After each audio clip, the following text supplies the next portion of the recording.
Nandito na si Juana. Si Juanang maganda. Nanay, andito na po ang kita't maganda niyong anak na si Juana. Cute at maganda nga sana Tamad naman. Aling Ursula, andito pala kayo. Kaya pala nakakaramdam ako ng masamang espiritu eh.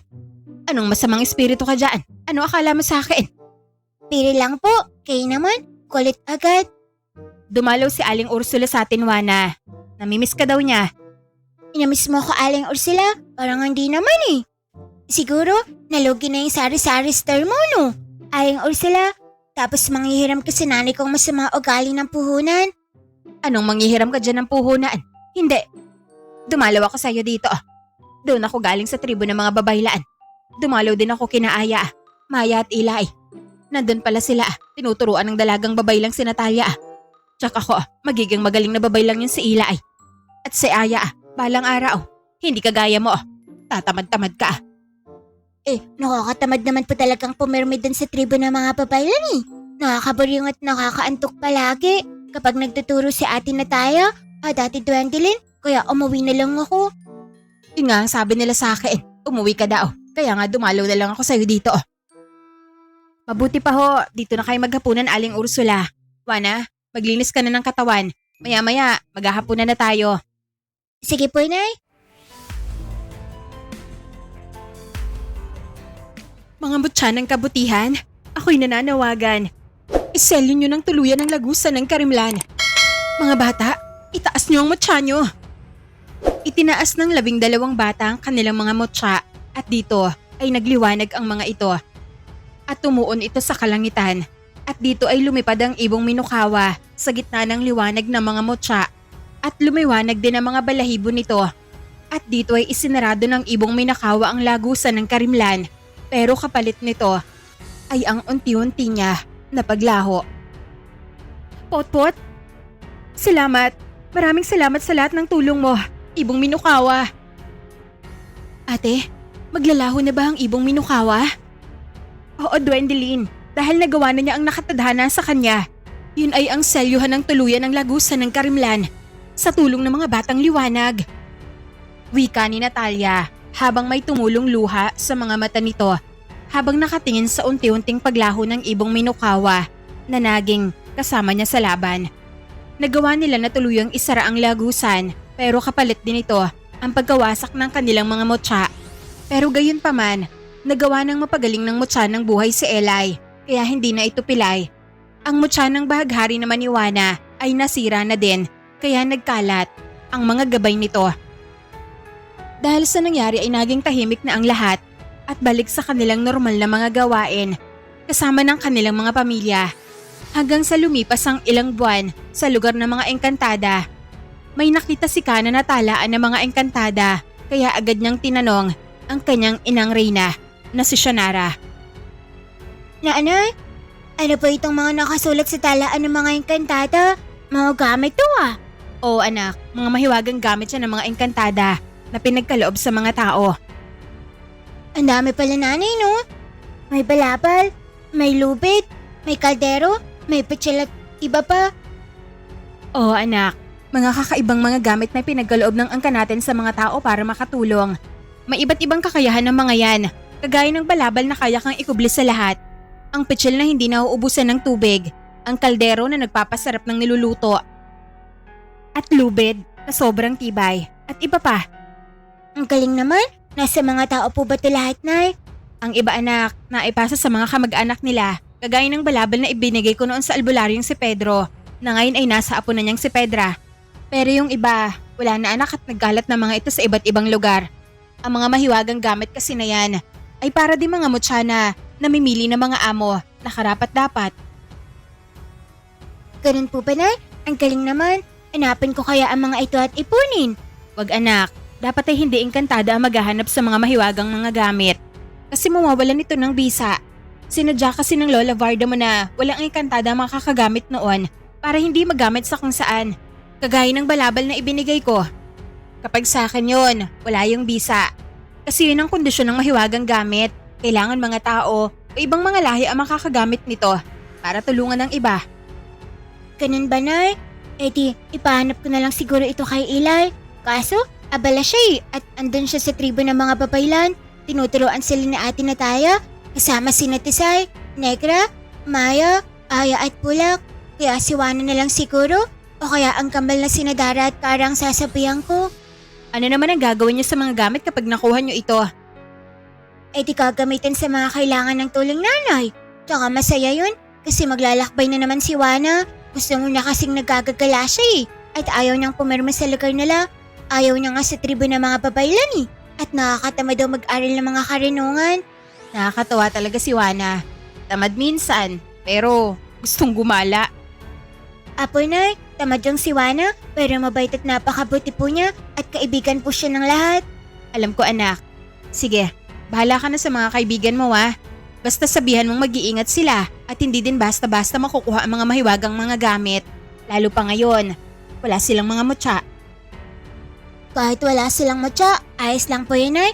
Wala namang kalaban Kung aswang lang, kaya naman niya ni Kara at Tara o ni Wana. At may punyal naman siya at may karinungan din kahit tamad. Sige anak, ikaw ang bahala.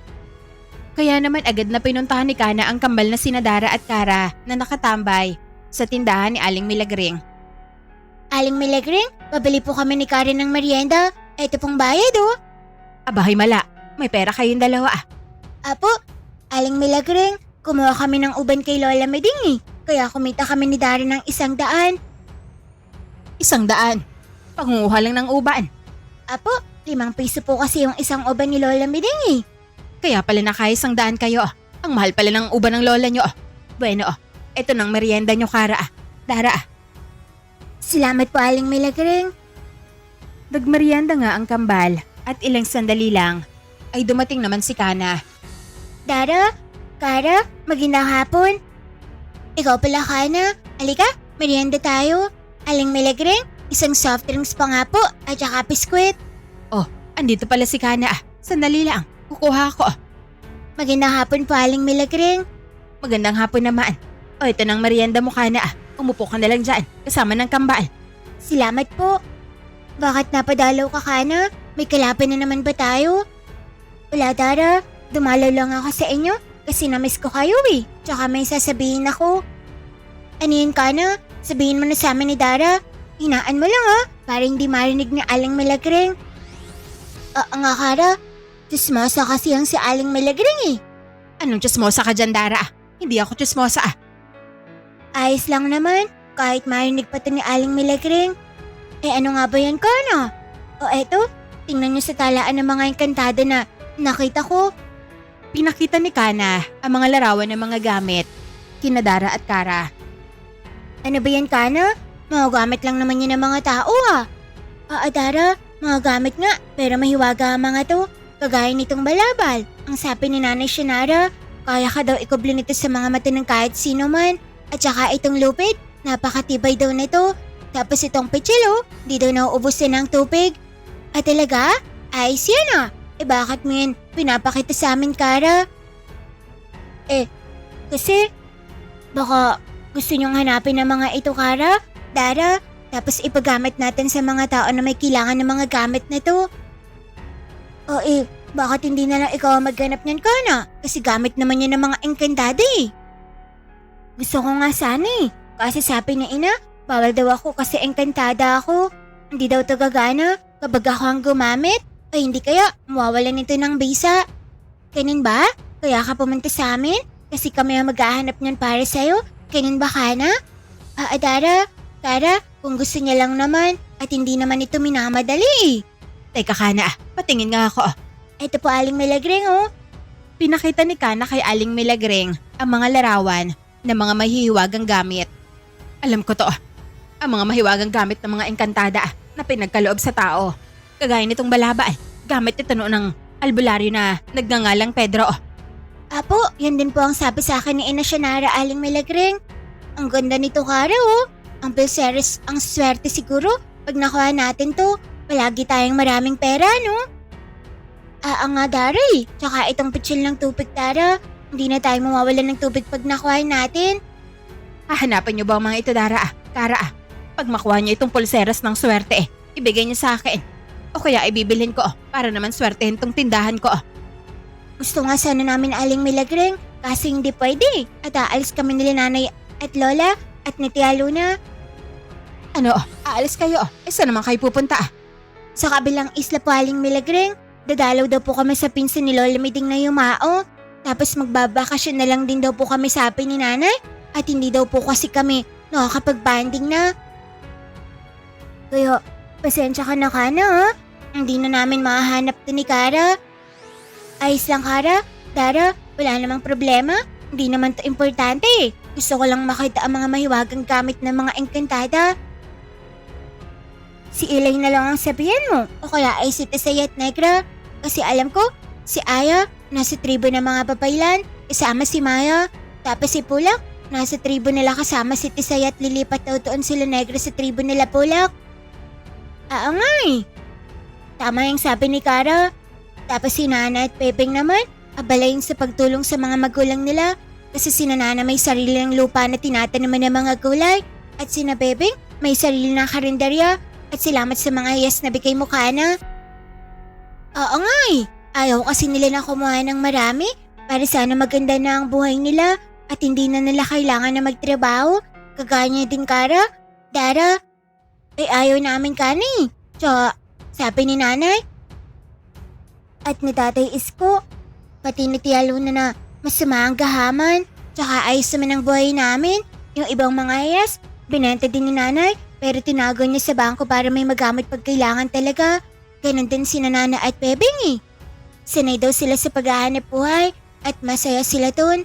Oo nga, para hindi daw magtanong ang mga tao sa biglang pagbabago ng mga kabuhayan natin. Kagaya kay Ilay, may saklay pa rin siya kahit kaya na niyang maglakad ng normal. Kasi magtataka daw ang mga taong nakakakilala sa kanya pag bigla na lang siya na walang gamit na saklay. Kung sa bagay, si Wana na lang ang sasabihan ko kasi galayang si Wani. Naku, si Wana baka mo, walang pag-asa eh. Tama yun, paano niya mahanap ang mga gamit? Isusumpungin niyo ng katamaran niya. Sasabihin lang ni Wana na sa susunod na lang niya hinahanapin. Oo nga, tama yung sinabi ni Dara. Dapat may kasama yung si Wana pag naglakbay. Nga Dara Kari, pero susubukan ko pa rin sabihan si Wana. Sige, ikaw ang bahala Kana. Kaya naman matapos makapagmerienda ay sumama muna si Kana sa bahay ng kambal para bisitahan na din sina Luna, Lina at Aling Miding. Tia, andito na ang mga cute mong pamangkin na mababait. Cute sana, madudugas naman. At anong mababait? Magugulang ka mo. Teka, andito pala si Kana? Magandang hapon po Ate Luna. Apo, Tia Luna, dumalaw siya sa amin at may ipapahanap sana sa amin si Kani. Ano? May ipapahanap sa inyo? Di ba alis tayo? Kaya wala muna na magagagala ha?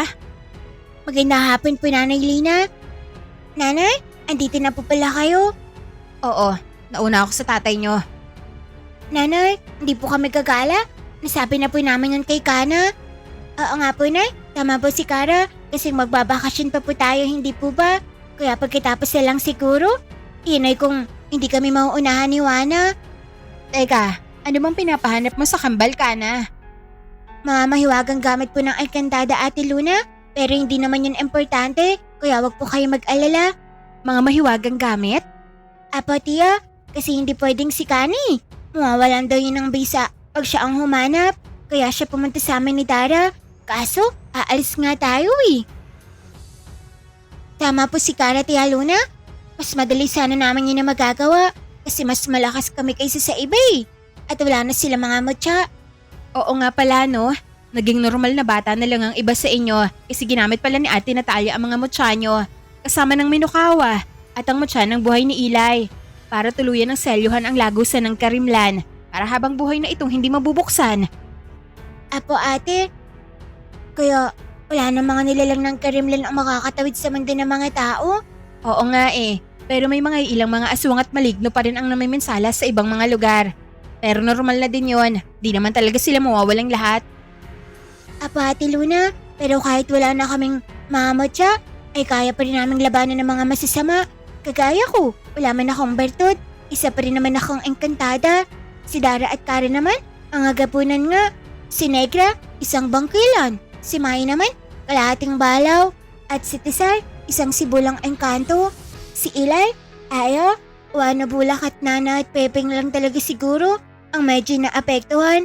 Pero ganyan pa man, may mga karinungan naman sila gaya ni Wana at Eli. Alam ko, kahit naman wala na kayo mga bertud. Pati na rin mga mutya, hindi pa rin kayo mga ordinaryong mga bata. Kayo pa rin ang mga bata ng liwanag na katuwang ng dalagang babaylan na tumalo sa Diablo. Tama na ang kwentuhan nyo.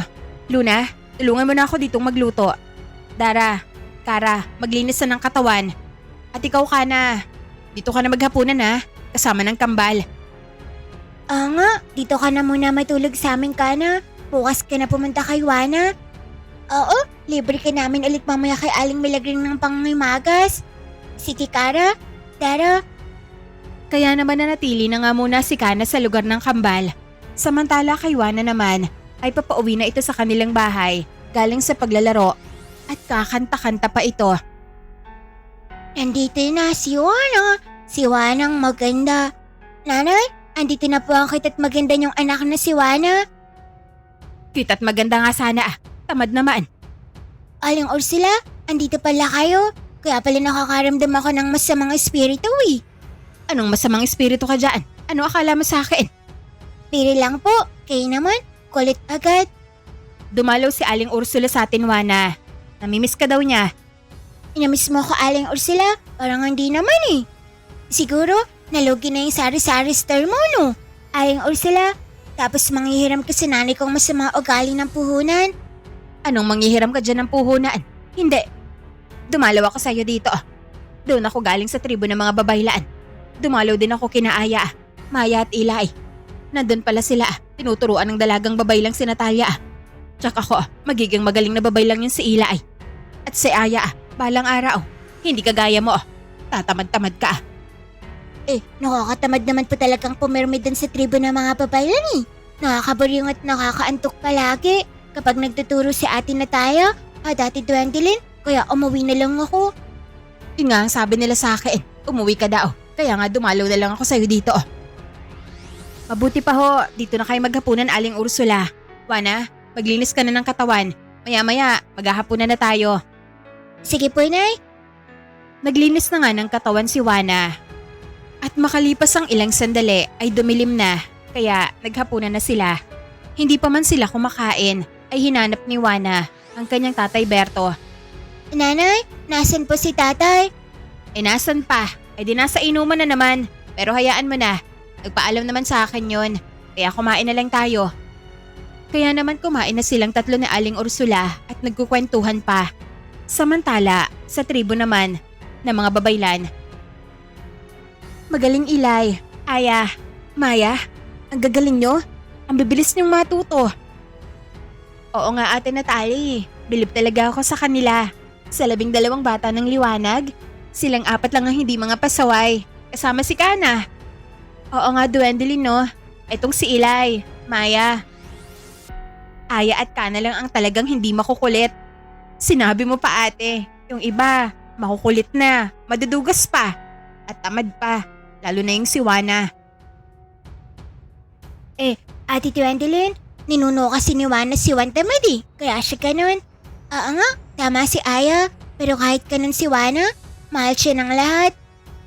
Apo Ate Gwendolyn, kahit tamad si Wana, mabait siya at mabuting kaibigan, at saka matulungan po si Wana at maaasahan. Alam ko yun mga bata, tsaka hindi lang naman si Wana, pati yung ibang mga bata ng liwanag, kagaya niyong lahat. Kayo, mabubuti ang mga puso nyo. Pero kagaya ng sinabi ng Reyna ng mga engkantada, hindi lang kayo mga bata ng liwanag. Marami pa. Mga batang lumalaban sa kasamaan at hindi takot sa kadiliman. Balang araw, isa-isa nyo din silang makikilala.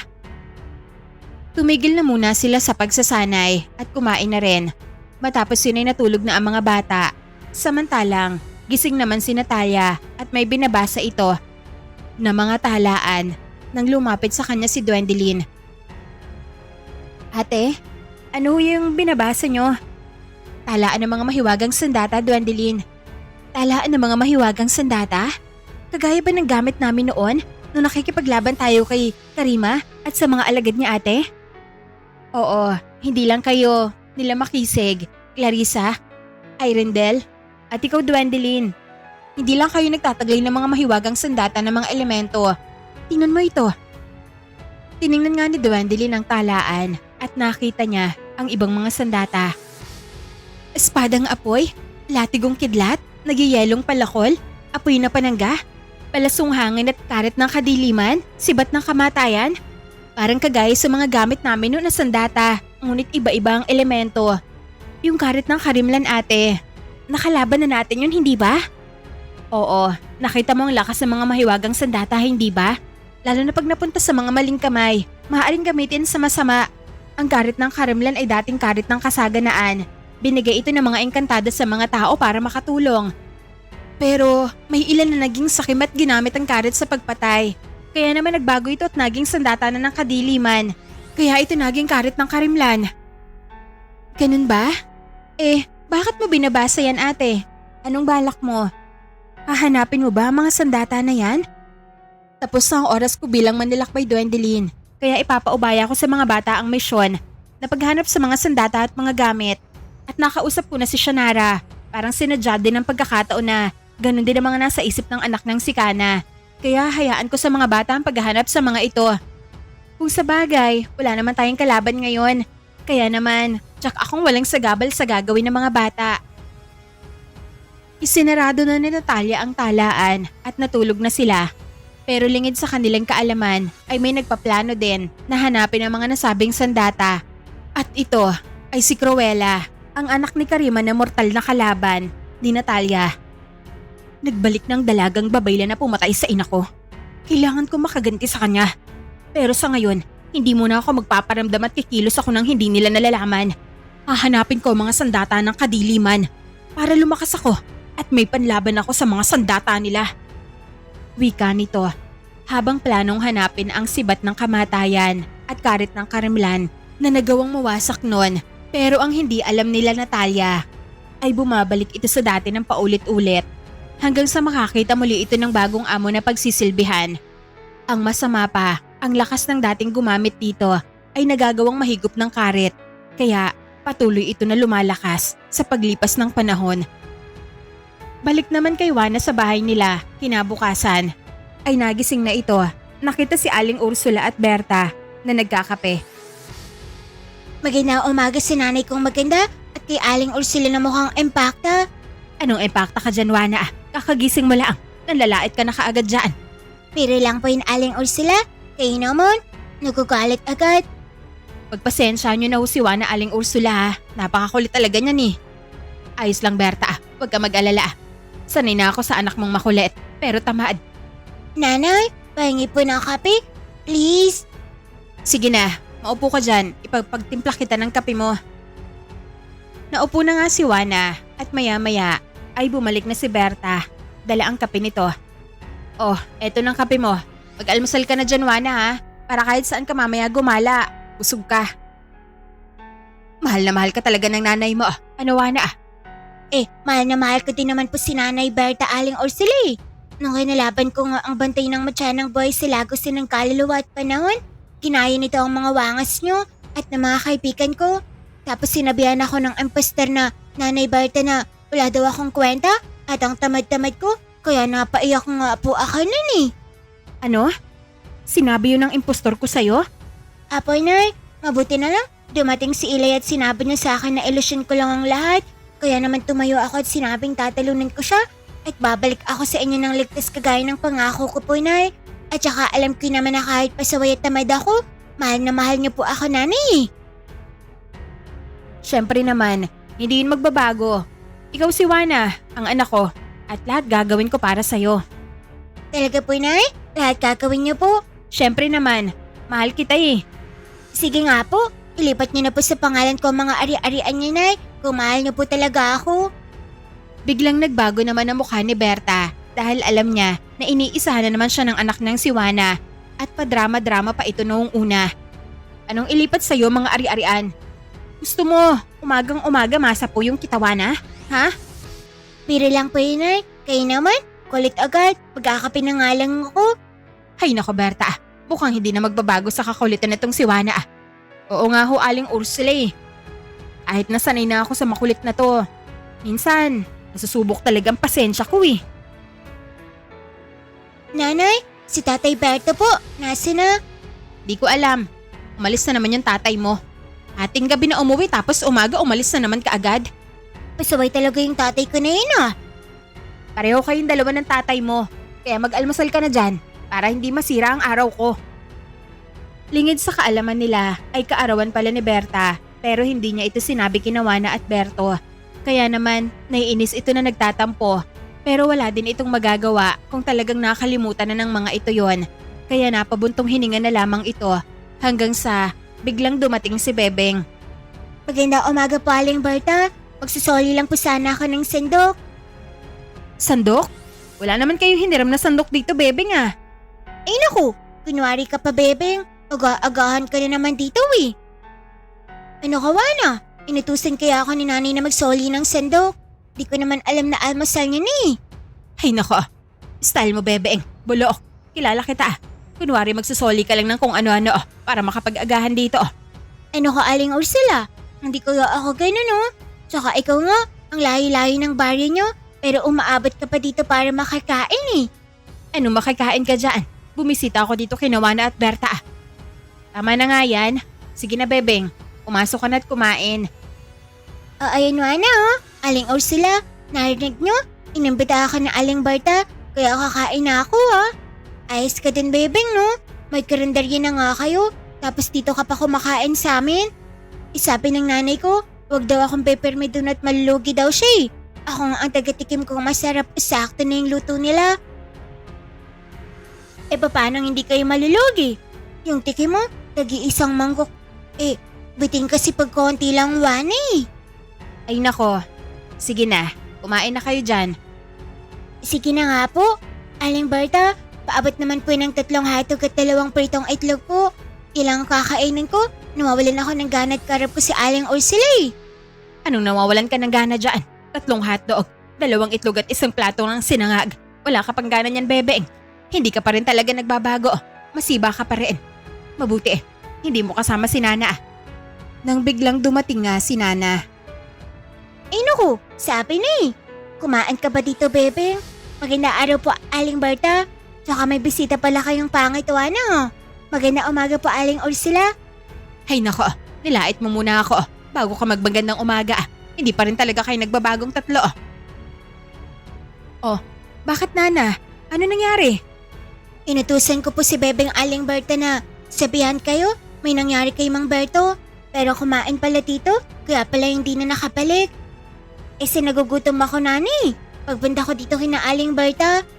Ano? Ano nangyari kay Berto? Sumama na lang po kayo sa akin. Apo na, tara na po, iwan na lang natin dito si Aling Ursula. Nga, sampid lang naman dito si Aling Ursula eh. Anong sampid ka dyan? Ikaw nga, dumating lang para makikain. Taga dito naman ako sa bari nila Aling Berta at Juana Aling Ursula. Hindi kagaya nyo? Taga bari sinukuan ba kayo? Ay nako, sasama ako. Baka kailangan ng tulong ni Berto. Tara na Berta. Sige po Aling Ursula. Kaya naman lumakad na sila para sundan si Nana. At patungo ang mga ito sa karinderya nila Bebeng. Pero pagdating nila doon ay sarado ito. Bebeng, sarado ang karinderya nyo. Tsaka bakit tayo nandito? Nasaan si Berto? Nasa loob po siguro na, kaya pasok na tayo.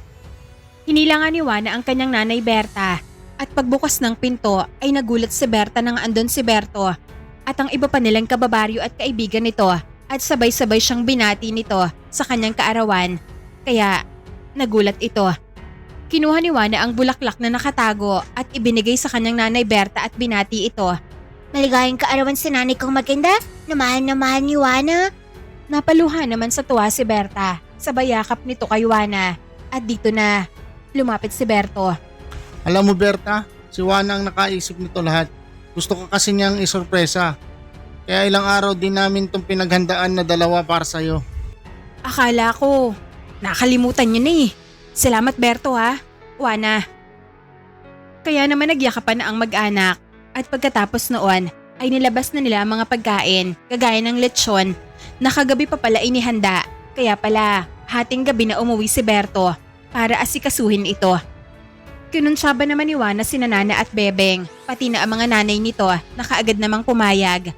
Dahil nga malaki din ang utang na loob nila sa mag-asawang Berto at Berta dahil sa mga tulong ng mga ito sa kanila. Nakakatawa naman kahit makulit itong si Juana. Sweet din pala. Teka, alam niyo ba to Nana, Bebeng? Kaya ba ayaw niyo akong isama? Hindi naman kayo dapat imbitado Aling Ursula eh. Nga, sumama pa kasi kayo eh. Hindi ko naman alam na sorpresa pala ito sa kaarawan ni Berta. Akala ko may nangyari na hindi maganda. Naku, ayaan na nga lang natin sa Aling Ursula Nana. Kumain na nga lang tayo.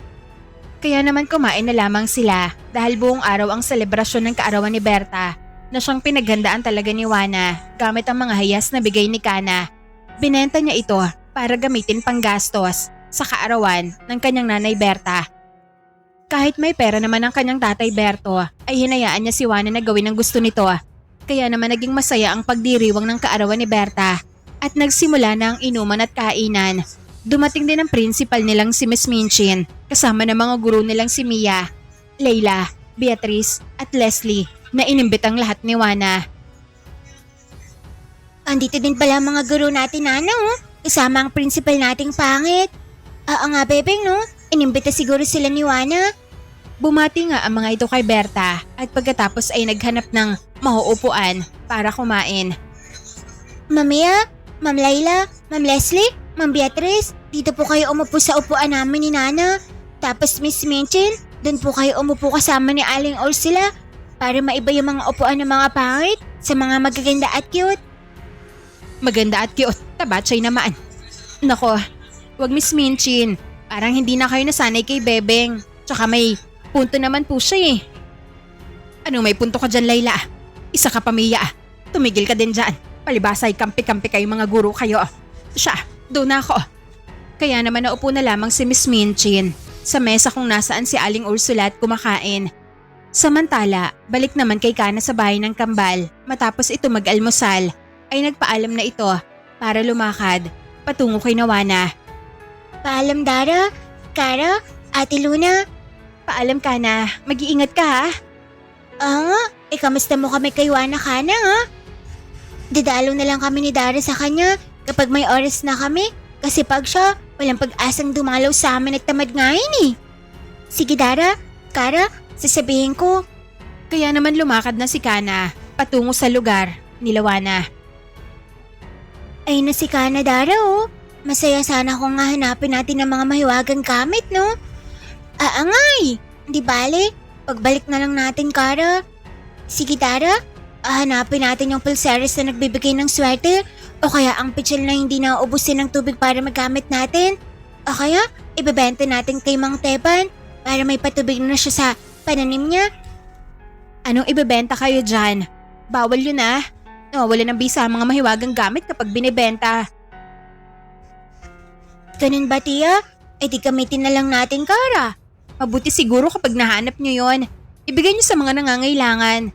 Kagaya ng mga tagong baryo o isla na walang masyadong tubig. Pero wag nyong ibigay mismo sa tao kung hindi mapagkakatiwalaan.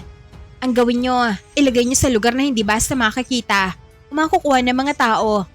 At dadaloy lang naman yung tubig. Nga no? Nga ang gagawin natin, kagaya ng sinabi ni Kana. Saka na yon, pagbalik natin, magpaalam kayo sa mga magulang nyo ah. Pati Luna, sige po. Kaya naman bumalik na sa loob ng bahay ang kambal kasama si Luna at naghanda na para sa kanilang mga bagahe upang umalis na patungo sa kabilang isla kung saan nakaburo lang pinsan ng kanilang Lola Miding na yumao. Samantala, lumipas ang mga oras sa lugar ni Juana. Masaya pa rin ang mga ito sa pagdiriwang ng kaarawan ni Berta. Ang ibang mga kalalakihan ay lasing na at ang ibang mga bisita ay umuwi na dahil busog na busog ang mga ito.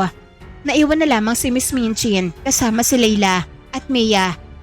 Kasama si Aling Ursula sa mesa, Bebeng at Nana na kumakain pa rin. Bebeng, Nana, hindi pa rin kayo tapos kumain. Ako, tapos na Miss Minchin, pangimagas na lang ako. Si Bebeng, kain pa rin na kain ng lechon oh. Hapon na po Miss Minchin, kaya merienda na po. Pambirang bata ka, merienda mo, lechon. Hayaan niyo na ho si Bebeng Miss Minchin, marami naman pagkain eh. Oo nga ho, baka naiinggit lang yan si Miss Minchin kay Bebeng at Nana kasi hindi na siya makakain ng maraming lechon. Kapag na-high blood si Miss Minchin, ay di ma-hospital na siya, tapos makukomatose, tapos mamamatay, tapos mapapalitan ng principal natin. Anong ma-high blood at mamamatay? Pambira ka talagang bata ka. Gusto mo pa akong makomatose dyan, Wana? Tsaka wala akong high blood. Mabuti pa, pahingi ako ng kape, Wana. Magkakape na lang ako dito. Mabuti pa nga Maring Minchin. Ako na lang ang magtitimpla ng kape natin. Ay sige. Salamat naman, Maring Ursula. Ala, magkasundo sila Miss Minchin at Aling Ursula oh. Eh ganun talaga na pag puro pangit eh. Magkakasundo talaga ang mga yan. Sabay tawan nila kasama ng mga guro nila na sina Mia at Layla. Samantala, nagkape na lamang din si Wana dahil hapon na. Habang lasing na ang kanyang tatay, ay masaya naman nakikipag-usap sa mga kaibigan nito ang kanyang nanay Berta. Hanggang sa maya-maya pa ay nagpaalam na ang dalawa nitong guro na si Mia at Layla para umuwi na at iniwan na lamang si Miss Minchin na nakikipag-usap pa din kay Aling Ursula. At makalipas pa ang ilang sandali ay dumating naman si Kana. Magandang hapon, Wana, Nana, Pepeng. Kana, mabutihan dito ka. Kain ka, kumuha ka doon ng pinggan. At kumuha ka ng pagkain sa mesa kasi nakakatamad pag ako ang kukuha eh. Ako na lang kukuha, sinumpong na naman ang katamaran si Wani. Upo ka dyan, Kana sa tabi ni Pepeng. Kana merienda tayo. Sige Pepeng, salamat. Ayos yung merienda mo Isang panang baboy. Hindi pa rin talaga kayo nagbabago, lalo na itong si Wana. Tamad pa rin. Eto na Kana Salamat Nana. Kain ka na Kana. Birthday kasi ng nanay ko masama ugali. Oh, kaya pala may handaan dito sa karinderya nila Pepeng. Birthday pala ng nanay mo Wana. Sandali, babati lang ako sa kanya. Lumapit nga si Kana kay Berta at bumati din dito. Maligayang kaarawan po sa inyo Nanay Berta. Oh, Kana, mabuti nakarating ka. Sinabihan ka ba ni Wana? Ang iba niyong mga kaibigan, nasaan? Hindi po ako sinabihan ni Wana. Nagkataon lang po na napadalaw ako sa inyo. Tsaka abala po ang iba namin mga kaibigan. Ganun ba? Salamat sa pagbati sa akin, Kana. Sige, andun sila Wana Kumain ka doon At dito ka na muna matulog. Apo, sige po Nanay Berta. Kaya naman bumalik na si Kana. Kinawa na, Bebeng at Nana para kumain. Kana, bakit pala napadalaw ka? Balak mo ba akong sabihan na bumalik sa tribo ng mga papailan?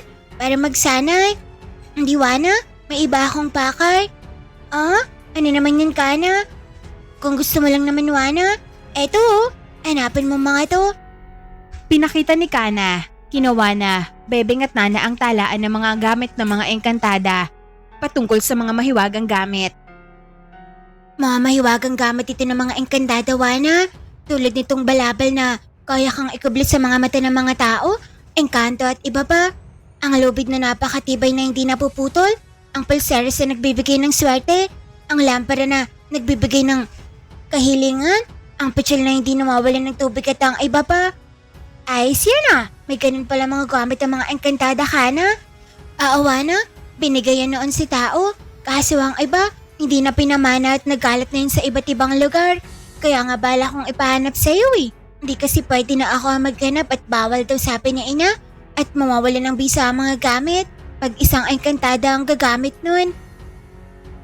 Naku Kana, mali ka nang nilapitan Tamad yang si Wana. Dapat kinadara mo yan pinahanap o kaya kay Tisay at Negra o kaya kay Maya at kay Bulak. Yan nga Bebeng Kaso, abala sila. Di na ako galing kinadara at Kara. Aalis daw sila. Sina Bulak, umuwi at kasama si Negra para lumipat sila sa tribo nila Bulak. Sumama din si Tisay. Tapos, si Aya, Maya at Ilay, nasa tribo ng babaylan Kaya ako nagpunta dito sa inyo. Panghali mo na palang nilapitan si Wana Kana Sa bagay, tama ka nga. Dapat ihuli itong si Wana at tamad yan Oh, ganun pala Kana Uli mo pala akong pinuntahan. Kasi, hindi pwede ang iba Huwag ka magtampo Wana. Di naman ganun Kasi yung sa inyo, malayo kasi. At kung andun ka sana sa tribo ng mga papailan, di sana nasabihan ka agad kita. Kaya na naman pala, Wani. Huwag kayo na magtampo dyan. Hindi bagay sa'yo. Oo nga naman, Wana. Huwag kayo na magtampo kay Kana. Tsaka hindi ka nga din sigurado kung papayagan ka ng nanay mo na maglakbay muli para hanapin ang mga ipapahanap ni Kana sa'yo eh. Papayagin si Nanay Berta. Sasabihan ko lang na kailangan ni Kana at importante. Kaya sigurado ako na papayag yun. Talaga lang, Wana ha? Eh ano naman ang hahanapin mo dyan? Eh di lahat yan. Iwan mo na lang yan sa akin, Kana. Hahanapan ko yun para sa'yo. Talaga, Wana? Sige, pag nahanap mo ang mga yan, sabihan mo ako ha. Bibigyan kita ulit ng hayas. Kahit wag na, Kana, ayos lang. Oo nga, mayaman na naman sila, Wani. Isa pa, may ibinigay ka na sa aming mga hayas, Kana. Kaya tama na yun. Oo, dahil nga doon nagbago ang buhay namin, Kani. Bilang ganti, sasamahan na lang namin ni Nana si Wana paghahanap. Talaga, Pepeng? Maraming salamat ha. Oo, kaya sabihan mo lang kami, Wana, kung kailan ka aalis ha. Pero ngayon, kakain mo na kami. Nana, kuha tayo pang himagis ulit. Sige, Pepeng, tara. Kaya naman lumakad na nga sila Nana at Bebeng para kumuha muli ng panghimagas. Kaya naman naiwan sina Kana at Wana. Kaya nagtanong si Wana kay Kanara. Sandali, Kana. May iba pang rason kung bakit mo gustong makuha ang mga mahiwagang gamit, no? Sabihin mo na sa akin ng totoo. Oo, wala, Wana oh. Kilala kita, Kani. Hindi ka naman interesado sa mga mutya o kaya sa mga bertid o sa mga mahiwagang gamit. Pero nag-aksaya ka ng oras para puntahan kami mga kaibigan mo para ipahanap sa amin ng mga mahiwagang gamit. Kilala kita. Hindi ka humihingi ng pabili. Kaya sabihin mo na sa akin, Kana. At wala kang maitatago kay Wanang maganda. Ang galing mo talaga, Wana. Nalaman mo na may tinatago ako. Sa'yo ko lang sasabihin to, Wana ha. Sa atin lang to. Kasi nagkakasakit na ang mga lola ko. Si Lola Esther at Lola Tering at matanda na sila. Kahit nasa mundo sila ng Encantada, hindi pa rin napipigilan ng oras nila dahil mga tao pa rin sila na tumatanda. Hindi kagaya ng mga Encantada. At nabasa ko sa talaan ng mga mahiwagang gamit ng mga Encantada ay may mga kakayang magbigay ng lakas sa mga taong gagamit. Huh? Paano naman mangyayari yun? Dadalhin ko lahat ng mga mahiwagang gamit? Parang nakakatamad naman yan, Kana. Hindi, Wana. Eto oh, gamitin mo. Oh, maliit na bote? Yan ang sagradong bote ng mga Encantada. Bigkasin mo lang ang salitang mahiwagang gamit ng Encantada. Bigyan mo ako ng konting enerhiya. Tapos, may sasali na enerhiya sa bote nito, Wana. Kailangan na makaipon ka ng 5 enerhiya mula sa mga mahiwagang gamit para mabuo mo ang sagradong gamot na kaya magpahaba ng buhay, Wana. At yun ang ipapainom ko kay na Lola Esther at Lola Tering para humaba pa ang buhay nila. Diba? Bawal yun, Kana? Ayos lang namang gamot tayo. Pero diba? Bawal pahabain ng oras ng isang tao. Lalo na kapag malapit na talaga ang oras niya. Alam ko naman yan, Wani. Pero lahat gagawin ko para sa mga lola ko. Kaya pakiusap. Huwag mong sabihin sa ibang balak ang gawin. Sige, hindi ko sasabihin. At tutulungan kita, Kana. Akong bahala. Salamat, Wana ha. Maasahan ka talaga. Natapos ang usapan nila Kana at Wana bago dumating si Nana at Bebeng. Kaya naman hindi nila nalaman ang totoong rason ni Kana. Samantala, sa lugar ng mga Encantada, ay hinanap ni Varda si Kana. Shanara, nasan ang apo ko?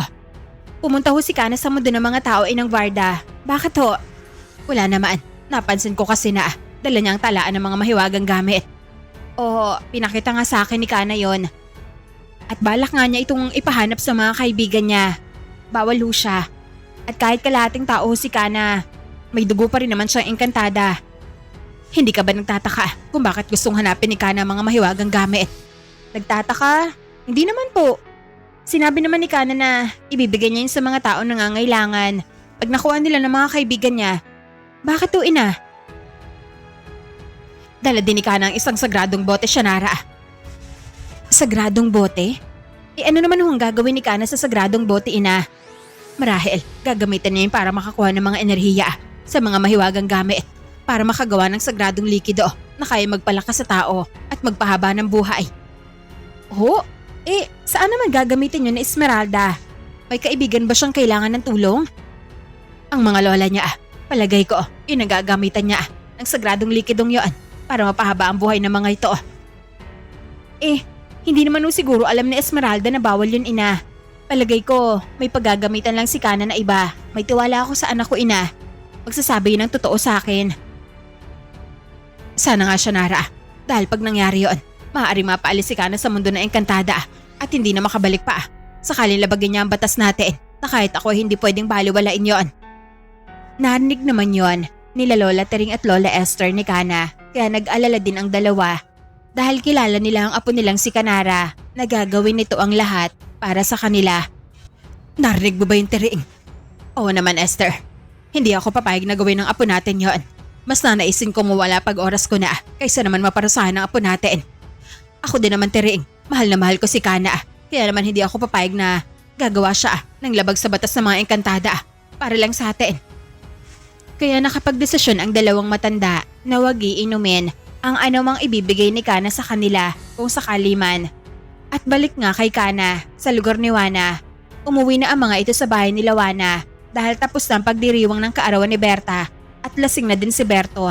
Kaya naman umuwi na sila kasama si Kana at Aling Ursula. Mabuti pala, nakadalaw ka dito, Kana. Naabutan mo pa ang kaarawan nitong si Berta.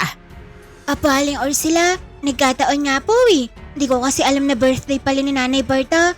Wala tuloy akong regalo. Hindi kasi sinabi ni Juana sa akin eh. Ayos lang yun, Kana. Ang mahalaga ay nakapunta ka sa kaarawan ko. Yung regalo mo si Nanay ko, Kana, sa akin mo na lang ibigay. Anong sa'yo ibigay? Tumigil ka nga dyan, Juana. Pero Kana, bakit ka nga pala napadalaw dito? May kailangan ka ba kay Juana?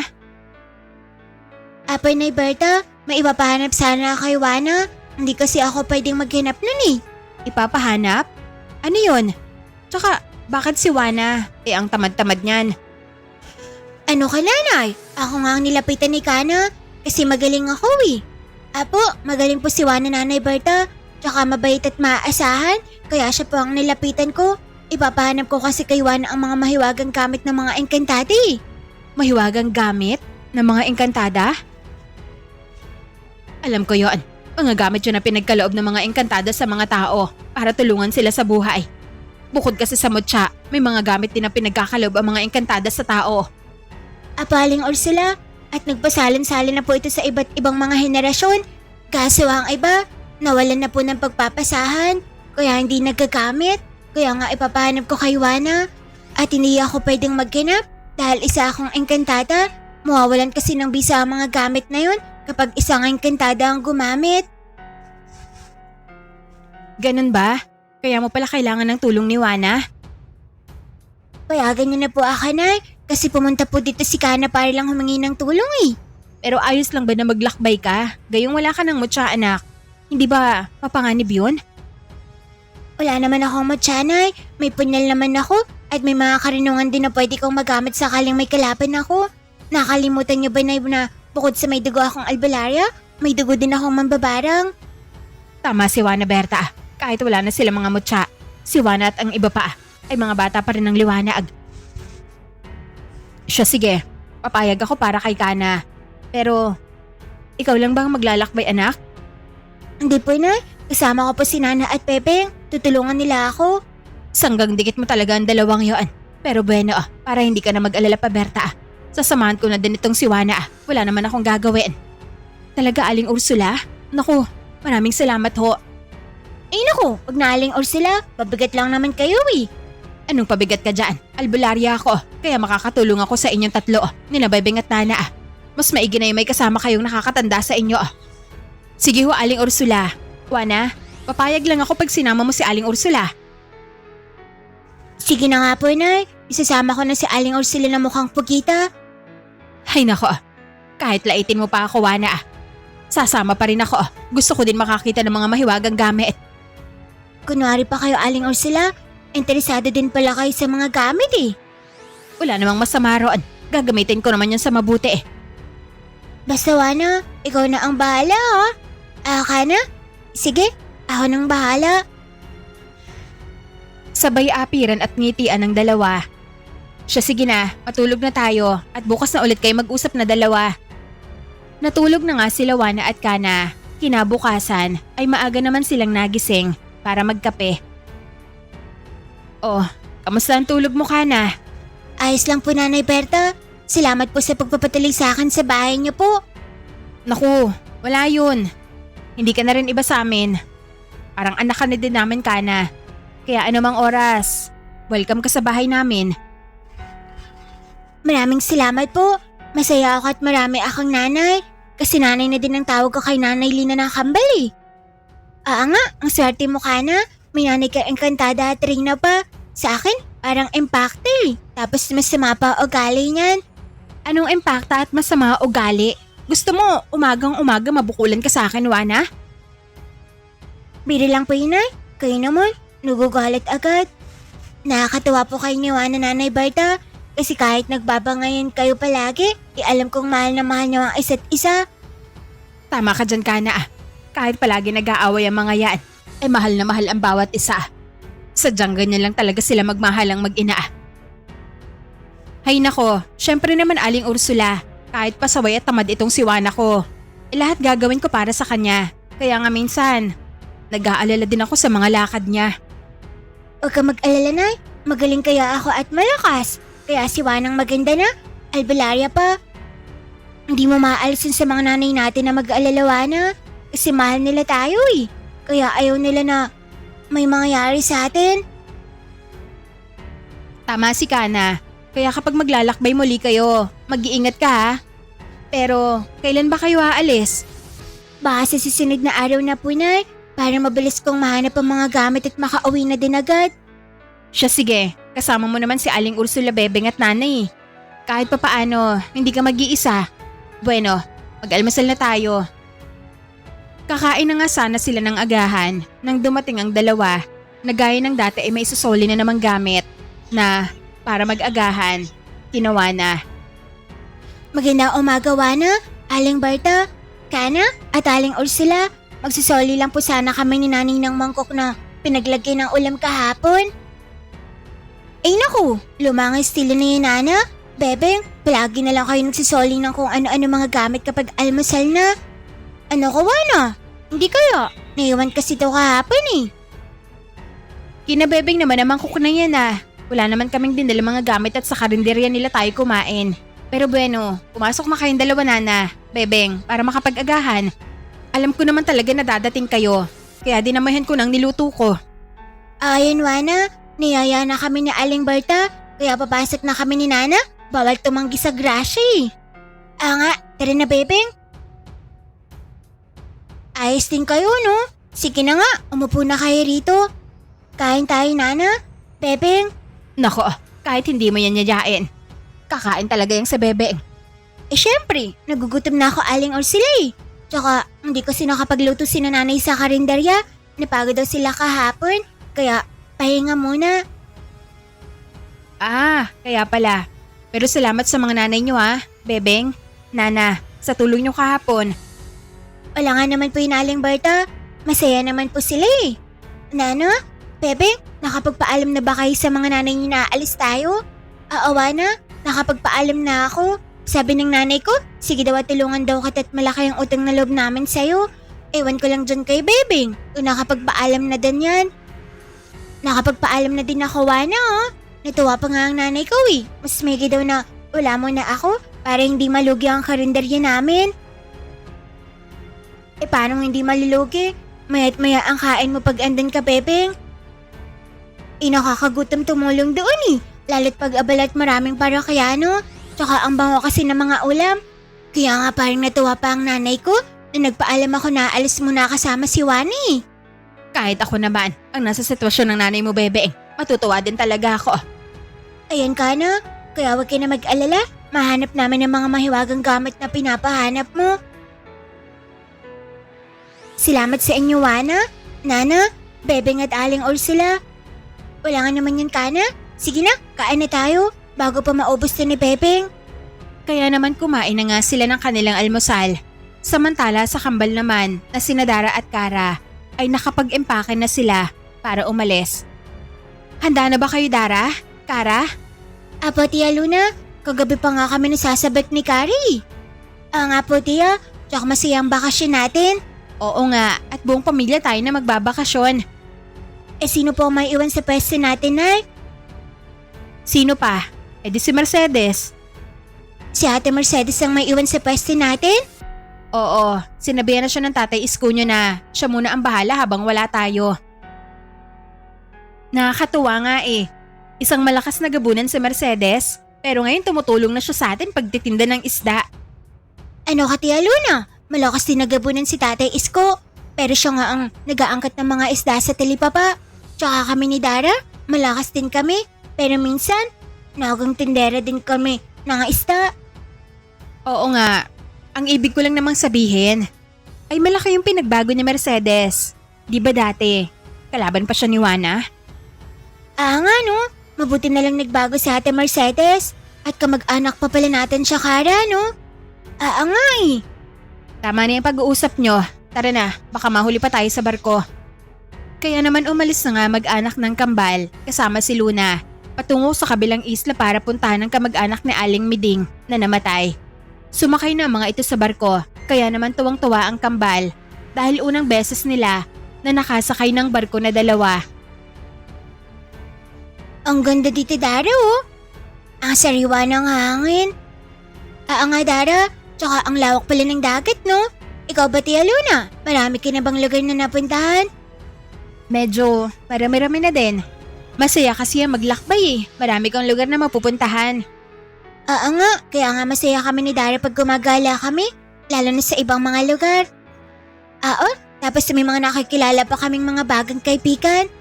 Oo, isa din yon. Bukod sa makakapunta ka na sa ibang lugar, ay may makikilala ka pang bagong mga kaibigan. Hindi lang pala kaibigan, Tia. Bagang kalaban din. Hindi na mawawala yon. Sa kagaya nating lumalaban sa mga masasamang nilalang ng mga kampo ng dilim. Sana nga, manatili na lang na ganito at wala na tayong makalaban pa. Kagaya ng Diablo at iba pang mga nakalaban natin noon. Wala na siguro, Tia. Sarado na ang lagusan ng Karimlan eh. Sarado na nga, pero madami pa rin nagkukubling kalaban, Dara. Kara, palagi niyong tatandaan ha, gaano man kaliwanag. Meron pa rin na nakakubling kadiliman. Apa, Tia Luna, at gaano man kadilim, ay may mga liwanag pa rin nagniningning na lalaban sa dilim. Alam ko, at kayo yon, kaya proud na proud ako sa inyong dalawa. Payakap nga sa makukulit at cute kong mga pamangkin. Niyakap nga ni Luna ang Kambal, kagaya ng dati, ay pumapalag-palag pa. Tia naman eh, nag-uusap lang tayo. Nangayakap ka na naman dyan. Nga, tapos nangahalik ko yung amoy laway naman. Anong amoy laway ka dyan? Ang cute nyo kasi, at nakakatuwa lang. Sa wakas, tahimik na, nakakapagbakasyon na tayo. Lingid sa kaalaman ni Luna ay may nagbabadya na namang kalaban na susubok sa kanila. At ito nga si Cruella, ang anak ni Karima. Ngayon, magpapakalat ako ng mga alagad sa iba't ibang lugar para matuon ang atensyon ng mga babaylan sa mga ito. Malaya ako makakakilos sa paghanap ng mga sandata ng kadiliman.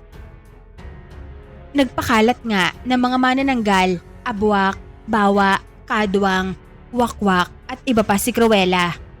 Madali lamang sa kanya na napapasunod ang mga ito dahil bukod sa malakas itong aswang na gabunan ay may kakayahan din itong mapasunod ang ibang uri ng aswang gamit ang bato ng karimlan na iniwan sa kanya noon ni Karima para mapasunod ang mga nilalang ng dilim sa utos nito.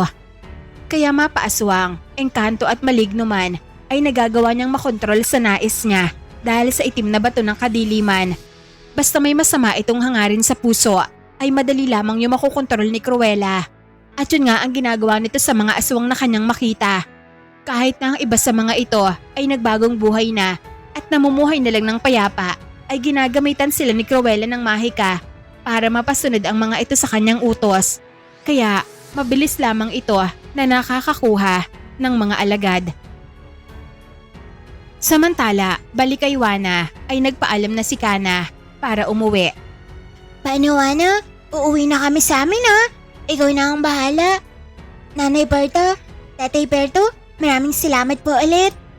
Aalis ka na kaagad, Kana? Akala ko magtatagal ka pa dito sa amin. Hindi na po, babalik na ako sa lugar ng mga engkantada para makasama ang mga lola ko at ang nanay ko. Baka hinahanap na din po nila ako eh. Pag-iingat ka, Kana. Babalitaan na lang kita kapag nakuha ko na ang mga gamit. Babalitaan? Paano mo naman gagawin yon? E di mag-uutos ako ng Silago Bangay. Papunta kay Kana. Mambabaran kaya ako, no? Oo nga pala no. Kaya mo palang mag-utos ng mga insekto. Paano? Aalis na po ako ha. Paalam po. Lumakad na nga si Kana para umuwi sa kanila at sakto sa pag-alis ni Kana ay dumating naman si Miss Minchin. Magandang araw sa inyo, Wana, Berta, Maring Ursula. Bakit po kayo nandito, Miss Minchin? Ihingi po ba kayo ng mga tirang pagkain kahapon? Nag-share na nga kayo kahapon, tapos ihingi pa ulit kayo. Anong ihingi? Hindi ako ihingi ng pagkain, Wana. Kailangan ko kasi ng tulong mo. Tulong? Ano pong tulong ang kailangan niyo, Miss Minchin? Siguro, manghihiram niya ng pera sa atin na inahabol na siguro si Miss Minchin ng mga inutangan niya. Kaya gagamitin niya po ako para makautang sa inyo ng pera. Kasi alam niya na mahal niyo po ako eh. Anong uutang ng pera? Hindi naman yun ang pinunta ko dito, Wana. Ano ba yun, Maring Minchin? Kasi ang pamangkin kong si Melissa, malapit ng mga naak. Kaso malayo sa bahay ng bahay nila. Kaya mahirapan silang dalhin dito sa bayan. Kaya nagpatawag na lang ng paltera. Kaso wala at umalis din. May pinuntahan sa kabilang baryo para magpaanak sa isang buntis doon. Kaya naalala kita, Maring Ursula. Baka may alam ka kung paano magpaanak. Tsaka, kailangan ko din ng tulong nitong si Wana. May umaaligi daw na aswang sa bahay nila. Naaamoy siguro ang samyo ng buntis. Oo naman, may alam nga ako, Mare. At dati din akong paltera. Sige, puntahan natin. Sige, sasama din ako, Aling Ursula. Mukhang dayo yung aswang na yun. Baka nalikaw dahil sa amoy ng buntis sa malapit ng mga anak. Nako, maraming salamat sa inyo. Sige, tara na. Sandali, sasama din kami ni Bebeng, Miss Minchin. Wika ng batang si Nana. Nakararating lang. Kasama si Bebeng. Ano, sasama kayong dalawa? Syempre, kami yata ang alaling ni Wanang Alvelara, Miss Minchin. Kaya sasama kami. Sige na, basta magpaalam kayo sa mga magulang nyo. Baka bukas na ng umaga tayo makauwi. Medyo malayo ang bahay ng pamangkin ko. Baka gabihin tayo roon. Ayos na po, nagpaalam na kami sa mga magulang namin. Nanay Berta, tutulungan na po namin si Miss Minchin ha. Nakakaawa kasi. Sige na, mag-iingat kayo. Aling Ursula, kayo na ang bahala sa mga bata ha. Nako, huwag ka mag-alala, Berta. Kung Diablo nga, nagawa nilang labanan na talunin, mga aswang pa kaya. Mga batang pasaway kaya mga ito. Mga batang liwanag pala. Kaya naman matapos maghanda ng mga gamit, ay agad na tinungo ni Wana ang bahay ng pamangkin ni Miss Minchin na buntis. Dahil may kalayuan, inabot na sila ng hapon at halos papadilim na dahil mapuno ang lugar na kanilang dinaraanan. Dito ba talaga nakatarang pamangkin mo, Maring Minchin? Kaya naman pala inaswang at liblib na ito. Ayaw kasing lumipat muna dun sa bayan. Ang tigas ng ulo. Dito lang daw sila ng asawa niya at payapa at sariwa ang pagkain at hangin. Pero yun nga, may mga aswang naman. Kami nang bahala sa mga aswang, Miss Minchin. Magtiwala kayo sa akin. Kami yata ang mga bata ng liwanag. Tama si Wana, Miss Minchin. Ligtas na po ang pamakin nyo. Salamat naman kung ganoon. Lumakad na nga sila hanggang sa makarating na sila sa bahay ng pamangkin ni Miss Minchin na buntis na si Melissa.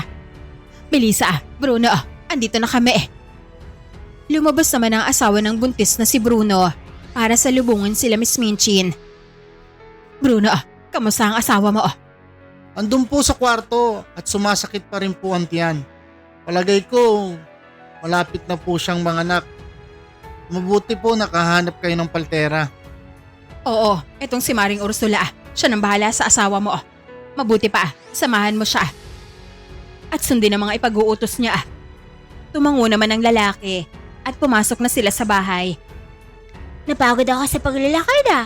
Wala ba kayong pamerienda sa mga bisita niyo, Miss Minchin? Sabi na hingi ka kaagad ng merienda, Bebeng. Agad namang tumungo ng kusina si Miss Minchin dahil kabisado naman niya ang bahay. Isang palapag lang ito pero nakaangat sa lupa at may maliit na espasyo na ginawang silong na kasya ang tao kapag yuyuko. At nasa likod ng bahay ang dapugan na mag-asawa. Doon ay may malaking kaldero at may nilagang saging na hinog, pati na rin kamote. Kaya naman, kumuha si Miss Minchin.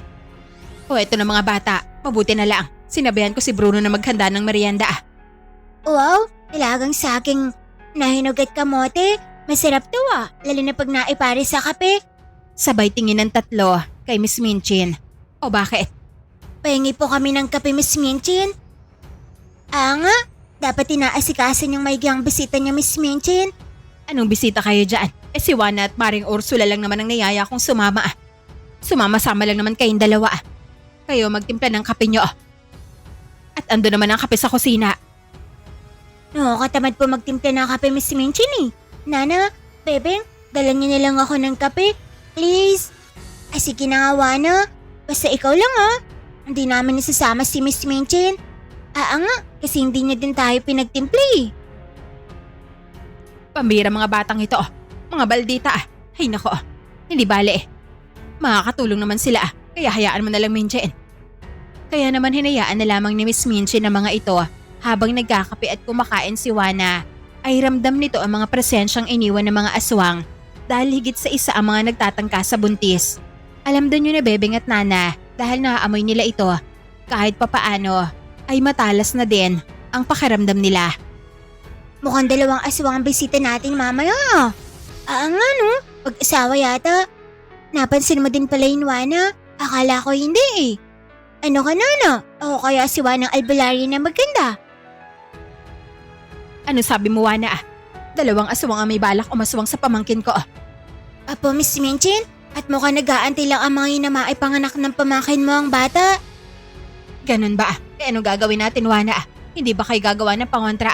Para hindi sila makalapit. Pangantra? Hindi po. Hayaan nga namin lumapit ang mga yun eh. Kasi papatayin namin. Kapag kasi pababayaan lang namin ang mga to, o kaya itataboy lang. Makabalikan nila ang lugar na to pag wala na kami, Miss Minchin. Kaya maigi na tapusin na lang sila. Tama si Juana, Miss Minchin. Kaya ipaubayan niyo na po sila sa amin. Nga, at ligtas naman kayo't nandito na kami. Ano pa bang magagawa ko kundi ang umasa sa inyo? Pero parang duda din ako na makakain yung labanan ng mga aswang. Lalo't dalawa pa. Tingnan mo naman ang isang tamad. Isang tabatsoy at isang payatot na bata. Ay nako. Wala na nagawa si Miss Minchin kundi ang magtiwala kay Juana, Nana at Bebeng. Samantala, sa loob naman ng kwarto, malapit nang lumabas ang bata dahil pumutok na ang panubigan ng buntis. At dahil alam ni Aling Ursula na may mga marka ng aswang sa labas ng bahay, ay nag-usal ito ng proteksyon at pansamantalang sa bulag sa loob ng kwarto nang sa ganoon ay hindi maramdaman ng sanggol ang presensya ng aswang. Dahil kapag nakaramdam kasi ng panganib ang isang sanggol sa sinapupunan ng kanyang ina ay hindi ito lalabas. Kaya naman mahihirapan ng buntis at maaaring manganib din ang buhay ng mag-ina kapag ganun ang nangyari. Mabuti na lang pala ako ang sumama dito. Kung nagkataon na ibang paltera, baka manganib ang buhay ng mag-ina. Pinahanda ni Aling Ursula ang asawa ng buntis ng alkohol at mainit na tubig at saka nagpakuha din ito ng bimpo at palanggana. Kaya naman mabilis na kumuha yon. At paglabas nito ng kwarto ay nakita ito ni Juana. Manganganak na pala ang buntis Paano mo naman nalaman yan, Juana? Kasi nag-usal na ng proteksyon si Aling Ursula sa kwarto para hindi maramdaman ng aswang na manganganak na ang buntis.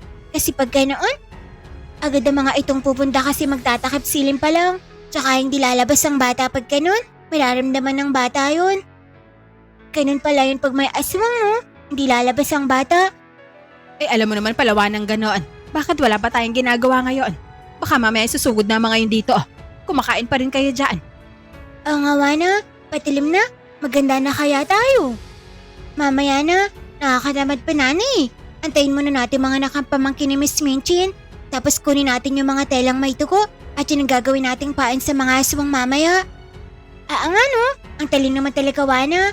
Tsaka kung nga hanapin nila ang amay nun, kasi yun ang inaabangan nila Kaya naman nag-antay nga si Juana, Bebeng at Nana na makapanganak muna ang buntis. Ilang sandali nga lang ay narinig na nila ang iyak ng sanggol. Ang ibig sabihin ay nanganak na nga ang pamangkin ni Miss Minchin na si Melissa. Nanganak na si Melissa, ibig sabihin naisilang na ang apo ko. Lola na ako. Maya pa na si Miss Minchin. Nga, gurang na kasi si Miss Minchin Anong gurang ka dyan, Bebeng? Ikaw nga'y tabatsoy. Sandali nga lang. Matingnan ko ang apo ko. Lumakad na nga si Miss Minchin patungo ng kwarto at sumunod din si Nana at Wana habang naiwan naman si Bebeng na patuloy pa rin sa pagkain. Pumasok sila ng silid at nakita nilang hawak ni Aling Ursula ang isang sanggol na lalaki. Aling Ursula, huwag niyo pong ipahawak kay Miss Minchin ng sanggol. Baka mausog. Anong mausob ka dyan, Wana ah? Ay, ang cute ng apo ko. Ayos ka lang ba, Melissa? Opo, tiya. Salamat po sa pagtawag ng paltera. Nakapanganak po ako ng maayos. Ang cute ng baby, ano? Oo nga, mabuti hindi nagmana kay Miss Minchin na pangit. Ano pangit ka dyan, Wana ah? Bakit ba kayo sumunod sa akin? Iniwan niyo lang mag-isa dun si Bebeng. Baka sumugod na yung mga aswang. Kukunin lang namin tong tuwalya na may dugo at gagamitin namin pamain. Huwag po muna kayong lalabas dito, Miss Minchin ha? Kasi baka mapagkamali namin kayong aswang eh. Tsaka ikaw din, Aling Ursula. Tara na, Nana. Pambihira talaga itong si Wana ah. Anong akala niya sa atin, Maring Ursula ah? Mga aswang. Hay nako, Mare eh. Sanay na ako dyan kay Wana ah. Pero kahit ganyan yan, maaasahan niyang batang yan. Alam niya na may pangontra at puder akong nilagay dito sa kwarto. Kaya hindi tayo maaamoy ng mga aswang. Kaya hindi niya tayo pinapalabas. Nakakapit sa atin ang amoy ng bagong silang na sanggol na hinawakan natin.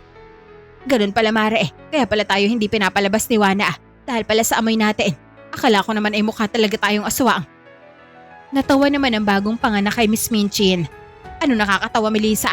Mabuti pa magpahinga ka na ah. Nang sa ganun ay makabawi ka ng lakas. Natatawa ko kasi ako sa inyo, tiye. Mukha daw kayong aswang, sabi ng bata. Tumigil ka nga dyan. Ganun lang talaga yung si Wana ah. Samantala kay Wana naman, Nana at Bebeng ay padilim na. Hawak na nila ang tuwalyang may dugo at inilagay na ito malapit sa bintana. Nana, Bebeng, maganda na kayo. Kunin niyo na yung mainit na tubig at lagyan niyo ng asin ha. Sasaboy natin yun sa mga pangit na mga aswang. Sige, tara Bebeng. Naghanda na nga ang tatlo at maya-maya bigla na siyang nakarinig ng huni ng tiktik. Kaya nag-usal na si Wana ng sabulag nilang tatlo. Orasyon ni Wana, gumana ka at itago mo kami sa mga kampi ng dilim. Sabay tapik nito sa mga noo nila Nana at Bebeng na kapwa nakahanda na. Hawak ni Nana ang buntot paging hiningi niya sa kanyang tatay at binilad yon. Sabay pinabendisyonan sa simbahan. Kay Bebeng naman ay isang pamalo mula sa kahoy na sinukuan na kanyang binabad pa sa katas ng makabuhay at asin. Sabay bilad sa araw para kumapit ang katas ng mga makabuhay dito. At kay Wana naman ay ang punyal pa rin itong gamit na may malakas na orasyon. Ay na sila, pagsengas ko, sabayan niyo kaagad ha. Tumango naman ang dalawa at dito nga ay nag-antay sila. At maya-maya lang ay nakita na nilang tatlo ang isang kamay na kagaya sa bayawak na may mahabang mga kuko. At pagapang itong papasok ng bintana. Isa itong abwak na bayawak at nang makapasok ng abwak na bayawak ay may sumampa din kaagad sa bintana na isang taong ibon. Isang abwak na ibon yon. Kaya nakita ng tatlong bata na mga abwak pala ang kalabang mga aswang at patungo ang mga ito sa tuwalyang may dugo na kanilang naaamoy. At nang makalapit na ang dalawang aswang at magawang maamoy ang tuwalyang may dugo ng kakapanganak na buntis, ay para mga baliw ang mga itong naglalaway. Nalingid sa kaalaman nila ay nakaabang si Wana, Nana at Bebeng sa mga ito. Kaya sa pagsenyas ni Wana ay agad na binuksan ni Bebeng ang ilaw kaya nagawang magulat ng dalawang abwak na abala sa pagsinghot sa tuwalya na may dugo. Kaya naman hindi sila nakahanda nang sabuyan sila ni Nana ng mainit na tubig na may asin. Kaya naman naguhumayaw ang dalawa na umuusok ang katawan. At dali-dali pa sanang lalabas ang mga ito sa bintana nang isarado yun bigla ni Wana. Walang tatakas, akala niyo lagot kayo ngayon sa amin. Sinugod ng tatlo ang dalawang abwak na aswang. Pinalo ni Bebeng ng gamit na kahoy ng sinukuan ng abwak. Kaya naman napaiktad ang abwak na ibon. Sinundan pa ito ni Nana ng paghataw ng buntot ng pagi na lumapnos naman sa balat ng aswang kaya napahayaw ito. Samantala, gaganti pa sana ng pag-atake ang abwak na bayawak sa kanila dahil hindi naman ito masyadong napinsala dahil sa kapal ng balat nito. Kaya naman, hinataw niya si Wana ng buntot nito. Pero mabilis na nakailag si Wana at gumanti ng pagtaga sa buntot ng abwak dahilan para maputol ito. Ano ka ngayon? Akala mo mali kayo ng binangga. Si Wanang Albalari na maganda pa ang kakalabanin niyo Dali Nana, Bebeng, tapusin na natin sila. Dahil sa nagawa na nilang mapinsala ang dalawang aswang, ay walang naging laban ng mga ito sa kanila. Nalingid kasi sa kaalaman ng mga ito ay may nailagay na orasyong pampahina sa loob ng bahay si Juana. Kaya naman sinadya nitong papasukin ng mga ito at doon labanan. Kaya naman narinig na lamang nila Miss Minchin, Aling Ursula, Melissa at ng asawa nitong si Bruno ang mga kalabugan at hiyawan sa labas ng kwarto hanggang sa bigla na lamang tumahimik ang lahat. Tumahimik na. Ano kaya nangyari kina Juana? Sandali lang, sisilipin ko. Sasama ako. Lumabas na nga ng kwarto ang dalawa para tingnan ang mga nangyayari at dito ay nakita ng dalawang matanda na nakabulagta na ang dalawang aswang sa gitna ng sala. Nakita nila ang tatlong bata na may hawak na kani-kanilang mga sandata. Juana, Bebeng, Nana, ayos lang ba kayo? Awana, may dalawa pa palang aswang oh. Nga, siguro mga hunyango ang mga yan. Ginaya pa ang mga wangas sila Miss Minchin at Aling Ursula oh. Nga, ang daming gagayahin na itsura. Si Aling Ursula at Miss Minchin pa talaga. Ali kayo, sigurin natin Nana. Bebeng. Teka, Juana, kami to ni Maring Ursula. Oo nga Juana, kami ito ni Maring Minchin. Huminahon kayo. Anong kayo? Hindi nyo kami maliloko ah. Sinabi namin na wag silang lumabas ng kwarto eh. Kaya wag nyo na kaming linlangin. Bakit ba kasi tayo lumabas, Mare? Mukhang ayaw maniwala ni Juana at Bebe. Susugurin nila tayo. Oo nga, pero teka sandali Juana. Bebe, Nana, kami talaga ito ni Miss Minchin nyo. Sige, anong gusto nyong patunay na kami nga ito? Sige, kung kayo ngayon Aling Ursula, kailangan na burahin nyo na yung utang namin sa tindahan nyo ah. At kung kayo naman Miss Minchin, libre nyo kami ng merienda. Sige, para maniwala kayo sa akin. Buburahin ko na yung listahan ng utang nyo sa tindahan ko. Ako din, ililibre ko kayo ng merienda Juana. Nana, lalo ka na Bebe. Di ba gusto nyo yon? Napatigil naman ng tatlo sa pag-abante. Ano? Maniniwala na ba tayo sa kanila? Mukhang nagsasabi naman sila ng totoo Wani. Lilibre daw tayo ni Miss Minchin ng merienda. Mukhang kaduda-duda talaga ang mga mukha nila Nana at Bebeng eh. Pero sige na nga, kung kayo nga sina Miss Minchin at Aling Ursula, ito pa rin yung mga sinabi nyo ha. Tumango naman ang dalawa, kaya naman niniwala na si Juana sa mga ito. Sige na, naniniwala na po kami na kayo yan Miss Minchin, Aling Ursula. Talaga, salamat naman. Pero mukhang naisahan yata tayo ni Juana. Palagay ko nga din Mare, mukhang drama lang ata ng tatlong madugas na to para makalibre at mabura ang utang nila sa'yo. Napailing at napakamot na lamang ng ulo sina Miss Minchin at Aling Ursula dahil palagay ng mga ito ay naisahan na naman sila ni Juana. Anong gagawin natin sa bangkay ng mga aswang nito Juana? Ilabas natin at sinugin at isabay ang abo sa paligid ng bahay para maamoy ng ibang mga aswang at nang sa ganun, hindi na sila lumapit. Sige Miss Minchin, Aling Ursula, tulungan niyo po kaming ilabas ng mga kamukha niyo po. Anong kamukha ka dyan Nana? Ikaw, nagagaya ka na din kay Juana. Nilabas na nga lamang nila ang mga bangkay ng mga aswang at sinunog yon. Samantala, sa kambal naman na sina Dara at Kara ay nakarating na nga sila sa kanilang pinuntahan. Nakaramay sila sa kanilang kamag-anak sa pinsan ng kanilang lola at dahil kausap ng kanilang nanay, lola at tatay Isko, ang ilang kamag-anak nila ay si Luna lamang ang kasama ng mga ito. Ang ganda pala Tita Tia Luna no? May mga matataas na gusali. Nga, akitin kaya natin Kara. Ano akitin? Tumigil kayo, baka may makakita sa inyo dyan. Marami pa namang mga tao. Nga Dara, dapat mag-ingat tayo kasi maraming tao tsaka maliwanag ang lugar oh. Hindi kagaya sa atin na mapuno pa. Dito, ang daming mga bahay na dikit-dikit. Syudad na kasi to, kaya urbanisado na. Pero mas gusto ko pa rin sa atin. Tahimik. Hindi kagaya dito, maingay. Angay, tapos sa may usok pa. Mabuti pa siguro, maglibot kaya muna tayo. Maaga pa naman eh. Magpapaalam lang kay Nanay Meding at sa nanay nyo. Sige po Tia Luna, para makaikot naman kami sa syudad. Kaya naman, nagpaalam nga si Luna. Ate Lina, Nanay Meding, Kuya Isko, mag-iikot muna kami kasama ng kambala. Mag-iikot? Hindi nyo naman kabisado ang lugar na to, Luna. Kaya nga isasama ko ang kambal ate. Madali lang naman sa kanilang maamoy kayo. Kaya hindi kami maliligaw. Nababagot na kasi ang mga anak mo eh. Kung ano-ano nang iniisip. Sige na Lina, payagan mo na. Baka kung ano pang maisip gawin ng kambal na yon. Siya sige, mag-iingat kayo ha. At bumalik ka agad. Opo ate, sige. Kaya naman lumakad nga si Luna kasama sina Dara at Kara. At namangha ang dalawa dahil maraming tao ang gumagala kahit gabi na. Ang daming tao ah. Mga aswang siguro ang iba dito, no? Kasi gabi na gumagala pa sila oh. Ano sa palagay mo, Dara? O Kara, mga aswang nga siguro.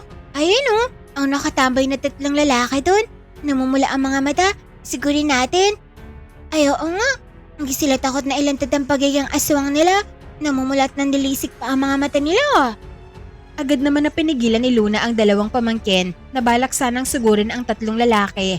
Dahil sa akala nila ay aswang ang mga ito, yun pala ay mga adik yon. Sandali, huwag niyong sugurin ng mga yon. Hindi yan mga aswang. Mga adik yan, ano ba kayo? Ano naman yung Tia Luna? Uri din ba ng aswang ngayon? Hindi nga aswang, Kari. Baka uri ng maligna yung mga yon. Teka, paano ko ba ipapaliwanag sa kambal na to kung ano yung mga adik? Pag sinabi ko naman sa kanila na dahil sa bawal na gamot, magtatanong na naman ng mga to kung ano na naman yon. Napakamot na lamang ng ulo si Luna nang biglang nakita nila na hinablot ng isang lalaki ang bag ng isang babae, sabay takbo nito. At akma na sana siyang tutulong nang makita niya na naglaho na sa tabi niyang kambal at nakita niya naman na biglang sinunggaban nito ang snatcher, kaya agad itong napasunod. Magnanakaw ka ah. Dara, baliin natin ang mga kamay niya. O Kara, sige, para matuto. Babaliin na sana ng kambal ang kamay ng lalaking nagnakaw nang pigilan sila ni Luna dahil may mga taong paparating at baka makita ang kanilang gagawin. Kara? Dara? Wag, kunin niyo lang yung bag. Lumayo kayo sa kanya. Madali kayo. Dara, huwag daw sabi ni Tia Luna. Kunin na lang natin ang bag. Sige na nga, pasalamat kang pangit ka. Agad na lumayo ang kambal, dala ang bag ng babaeng ninakawan. At kaagad naman na tumayo ang lalaki na nagbanta pa na babalikan sila nito, kaya humanda sila. Eh di bumalik ka. Pasalamat ka nga, pinigilan kami ng tiya namin eh. Kung di, lagot ka na sana sa amin. Agad namang kinuha ni Luna ang bag sa kambal at agad na ibinigay sa paparating na babae. Ginang, eto na ang bag mo. Mag-iingat ka sa susunod ah. Dara, Kara, tara na. Agad na tumakbo ang 2 papalayo dahil may mga tao na ding paparating para tulungan ang babae na muntik ng madukutan. Sino kaya mga batang yon? Kaidaran lang sila ng anak kong si Pedra. Pero nagawa nilang mapatumbang magnanakaw. Agad namang dumating ang asawa nitong si Berting at tinanong kung ayos lang ito. Ayos lang ako, Berting. Mabuti, may tumulong sa akin. Tara na, bumalik na tayo sa punerarya para maasikaso ng labi ni Nanay Loling.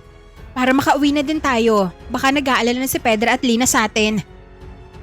Kaya naman, umalis na mag-asawang Berting at Piling. Samantala, balik naman kay Luna at sa kambal. Bakit niyo sinunggaban ka agad yung lalaki magnanakaw? Mabuti na lang walang nakakita. Magnanakaw siya, Tia eh. Buti nga, pinigilan mo kami ni Dara. Baldado na sana sa amin yun. Nga, babaliin na sana namin ni Kara ang mga kamay niya eh. Buti nga sumunod kayo sa akin. Diba sinabi ko na mag-iingat kayo at wag basta ipakita ang mga kakayahan nyo? Nasa syudad tayo. Marami ang mga tao dito. Sige nga, paano pag may nakakita sa inyo at nalaman na aswang kayo, di hahabulin kayo ng maraming tao.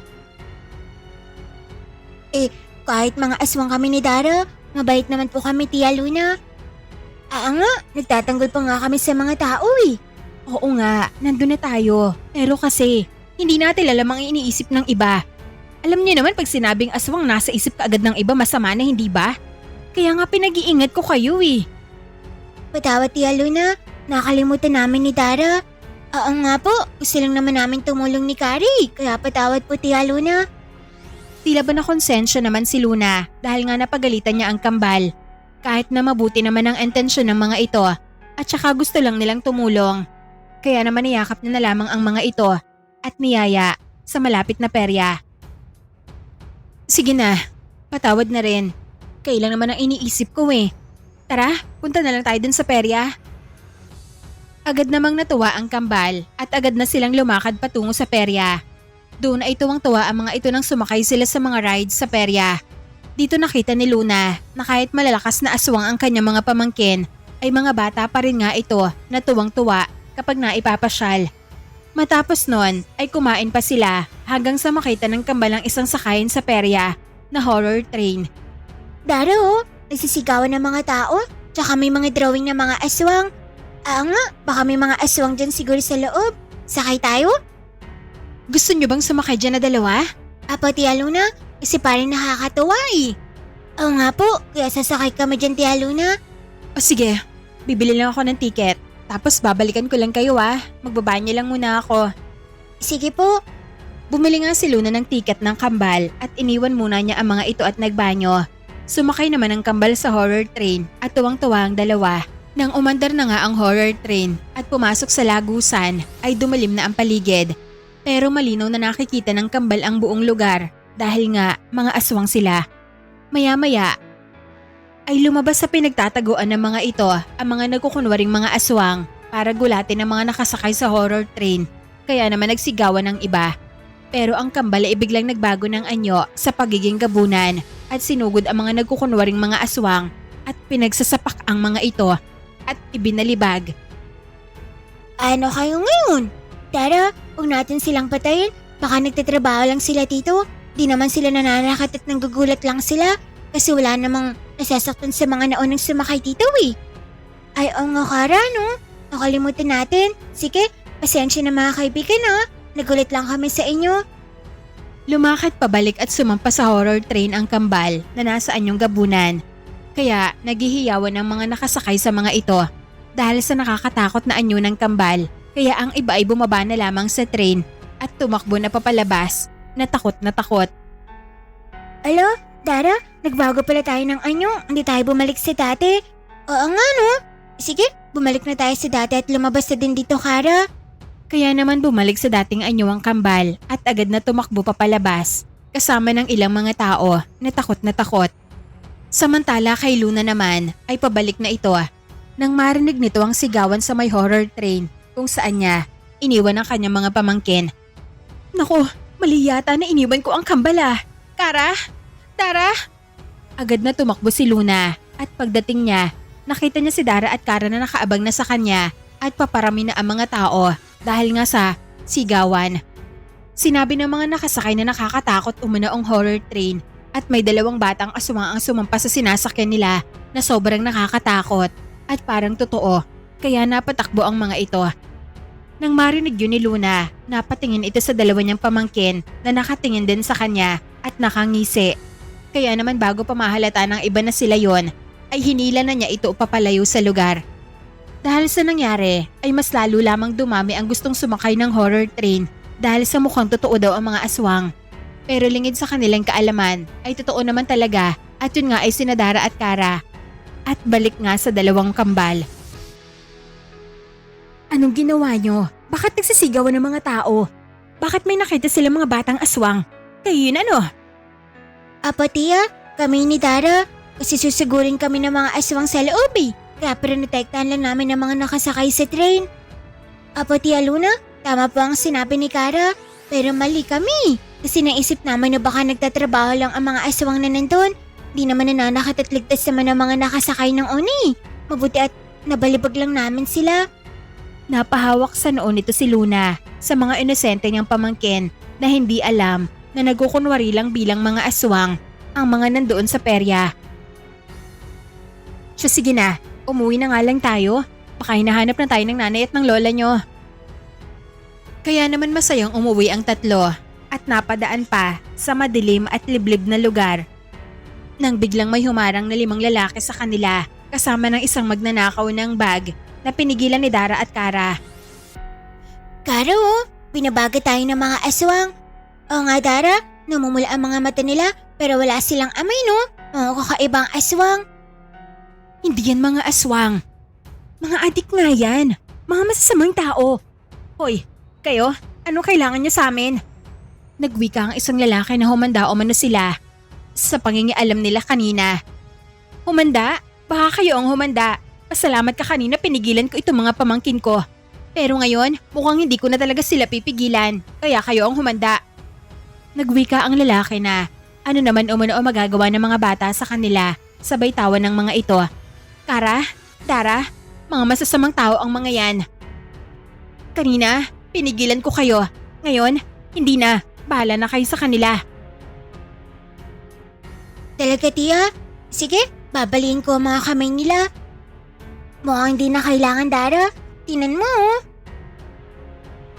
Nakita nila Dara, Kara at Luna si Isko sa likod ng 5 lalaki at nasaan yung aswang na ito. Kaya lumaki ang katawan na mabalahibo. Pero hindi nila alam yon at naglabas pa ang mga ito ng patalim at nagbanta na kahit mga bata pa ay hindi nila patatakasin sa kanilang gagawin. Ganun ba? Ibig sabihin, mga halang talaga mga kaluluwa nyo. Kaya marahil nararapat lang sigurong mawala kayo para hindi na kayo makapambiktima pa ng iba. Nagulat ang 4 na lalaki dahil biglang napahiyaw ang isa nilang kasama at pagtingin nila sa kanilang likuran ay nakita nila na sinakmal na ito ng aswang na si Isko. Kaya naman nataranta ang mga ito pero nang muli silang napatingin kina Luna ay lalo silang kinilabutan dahil nasaan yung gabunan na sina Dara at Kara.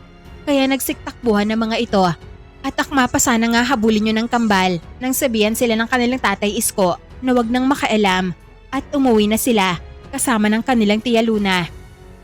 Sige po, Tay, pero huwag mong patatakasin ang mga pangit na yun, ha? Nga, para wala silang mabiktima. Masasama ang mga yun, eh. Tara na, hayaan nyo na mga yun sa tatay Isko nyo. Umuwi na tayo. Umuwi na nga si Luna at ang kambal sa kanilang tinutuloy ang bahay malapit sa kanilang mga kamag-anak. Nanay, Lola, andito na po kami. Mabuti naman. Luna, nakita niyo ba ang kuya Isko nyo? Sinundan na kayo kanina. Oo, Ate Lina, nakita namin si Kuya Isko, may inaasikaso lang. Inaasikaso? Apoy, Nay, binagit kami. Kaya ayun, lagot sila kay tatay. Ano? Tinambangan kayo ng mga masasamang loob? Opo, Ate Lina. Kasi kanina, ang papunta kami ng perya. May isang lalaki na nandukot ng bag ng isang ginang eh. Biglang sinunggaban ng kambal, kaya nagawa namin mabawi ang bag ng ale. Pero yun nga, binalikan kami. Pero ayun si Kuya Isko. Siya na nagligpit sa kanila. Tama lang yun sa kanila. Mga masasama sila. Ay, ang galing ng mga apo ko. Tinulungan niyo pala yung ale eh. Apo, Lola, tinulungan namin, pero pinagalitan pa nga kami ni Tia Luni. Nga, kahit nang mabagandang loob lang naman kami ni Kara, kasi kawawa ang ginang eh. Ano ba, Luna? Bakit mo naman pinagalitan itong mga apo ko? Hindi ko naman po sila pinagalitan, Nay. Pinagsabihan ko lang po sila. Baka kasi may makakita sa kanila na ibang mga tao. Pambihira ang 2 bubwet na to ah. Sinumbong pa ako sa lola nila. Kumanda talaga kayo sa akin mamaya. Dapat ikaw nga ang unang tumulong at hindi ang mga pamangkin mo. Tara na nga mga apo.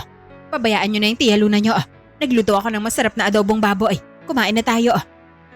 Agad namang sumama ang kambal sa kanilang lola Miding, kaya napakamot na lamang ng ulo si Luna sa mga makukulit niyang mga pamangkin.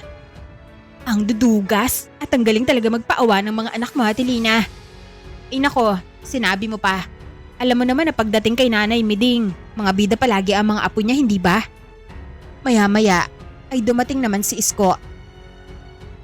Oh, ano nangyari? Ano ginawa mo sa mga lalaking yun, Isko?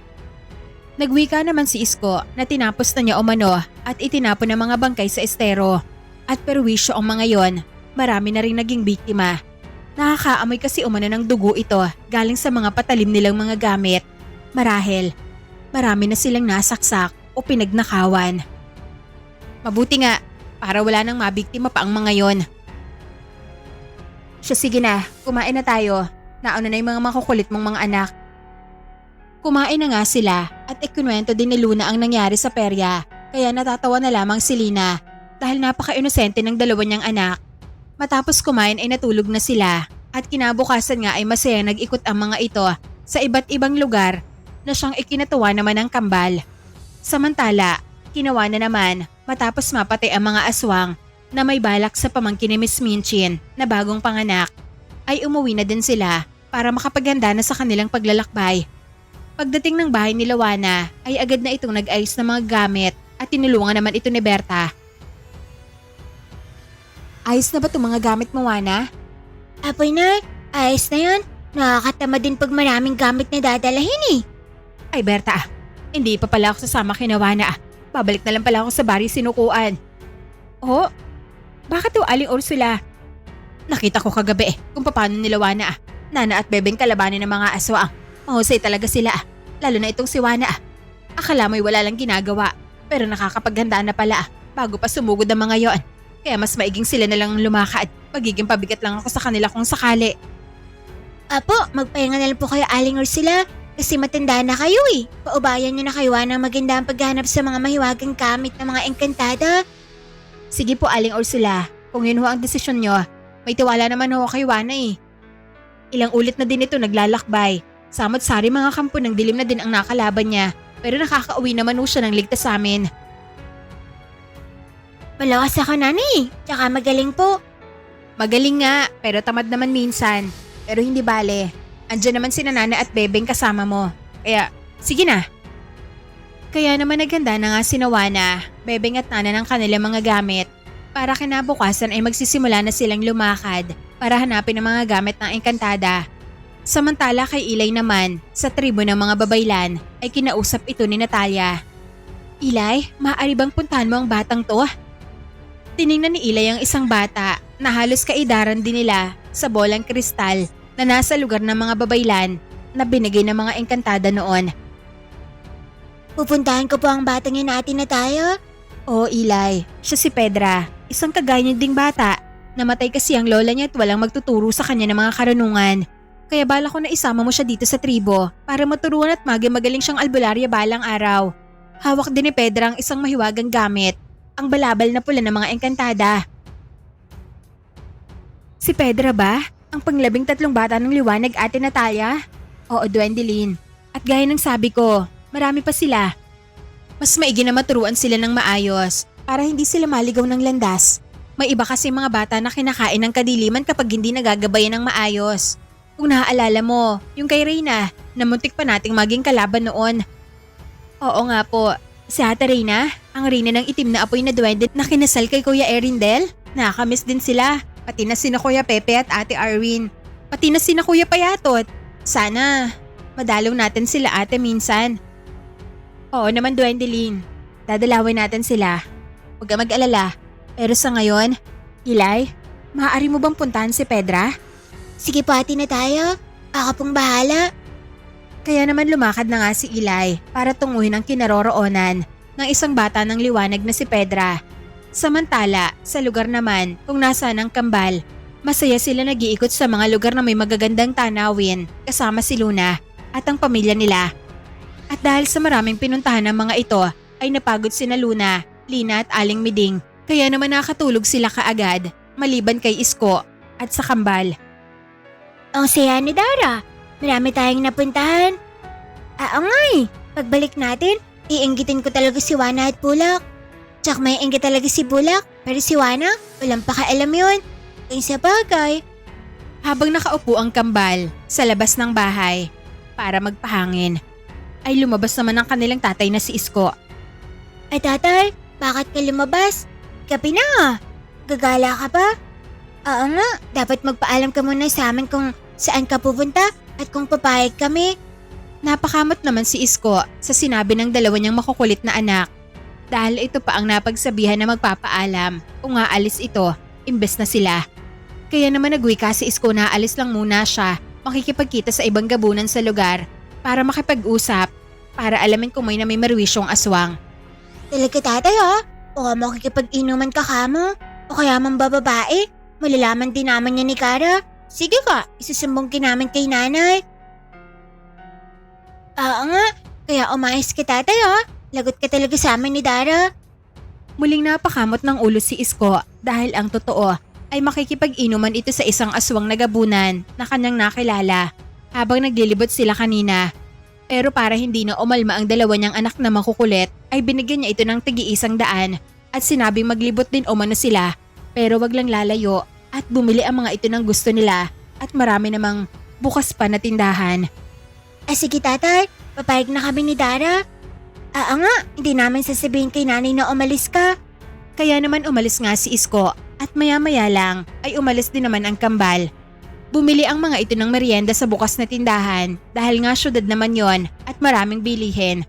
Matapos bumili ang mga ito ng chicherya at soft drinks ay tumambay ang dalawa sa may bakanting lote sa itaas ng malaking puno ng balete at doon kumain.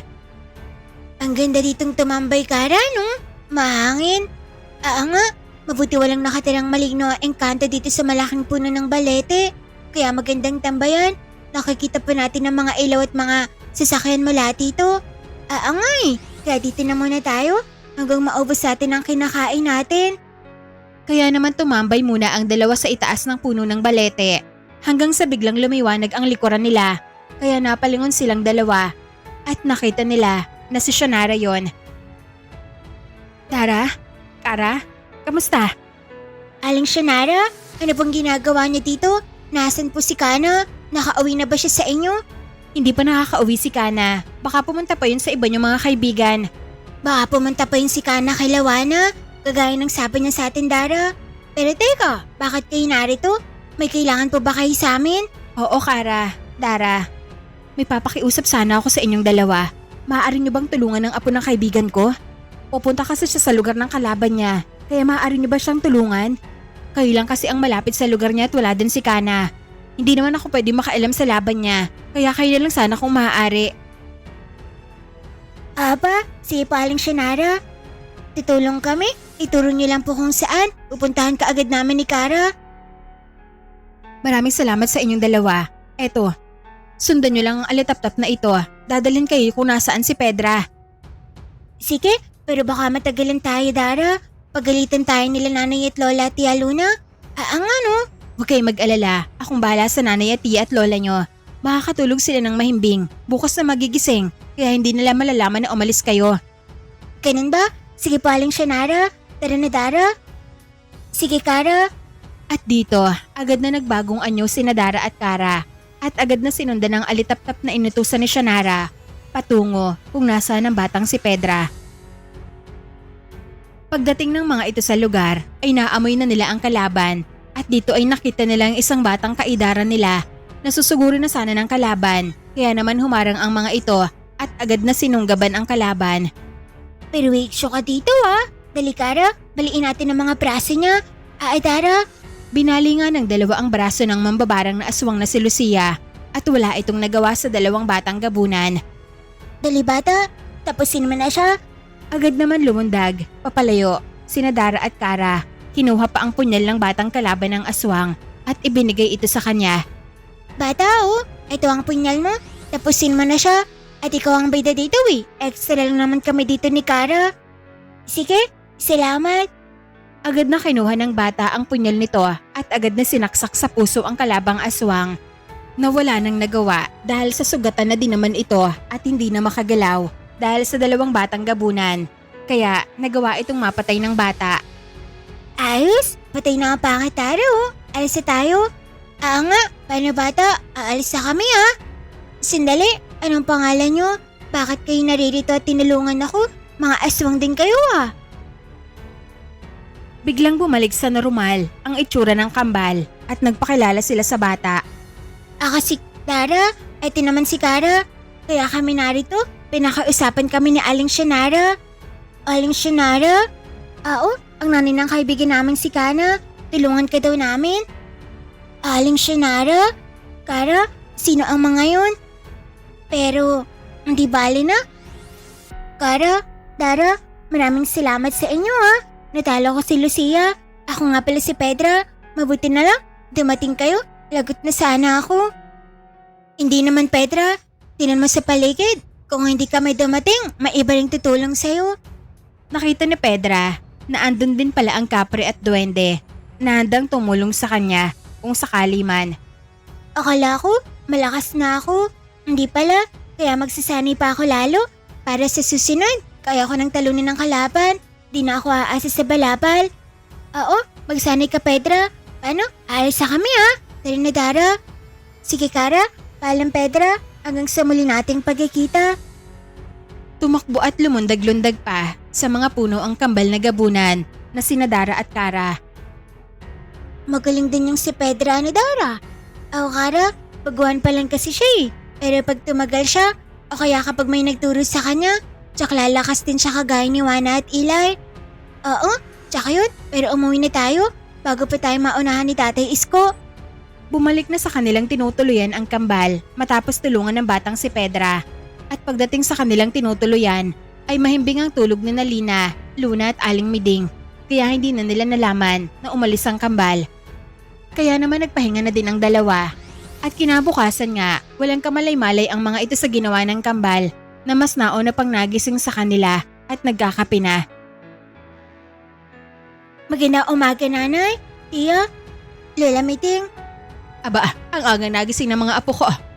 Apo, upo na po kayo.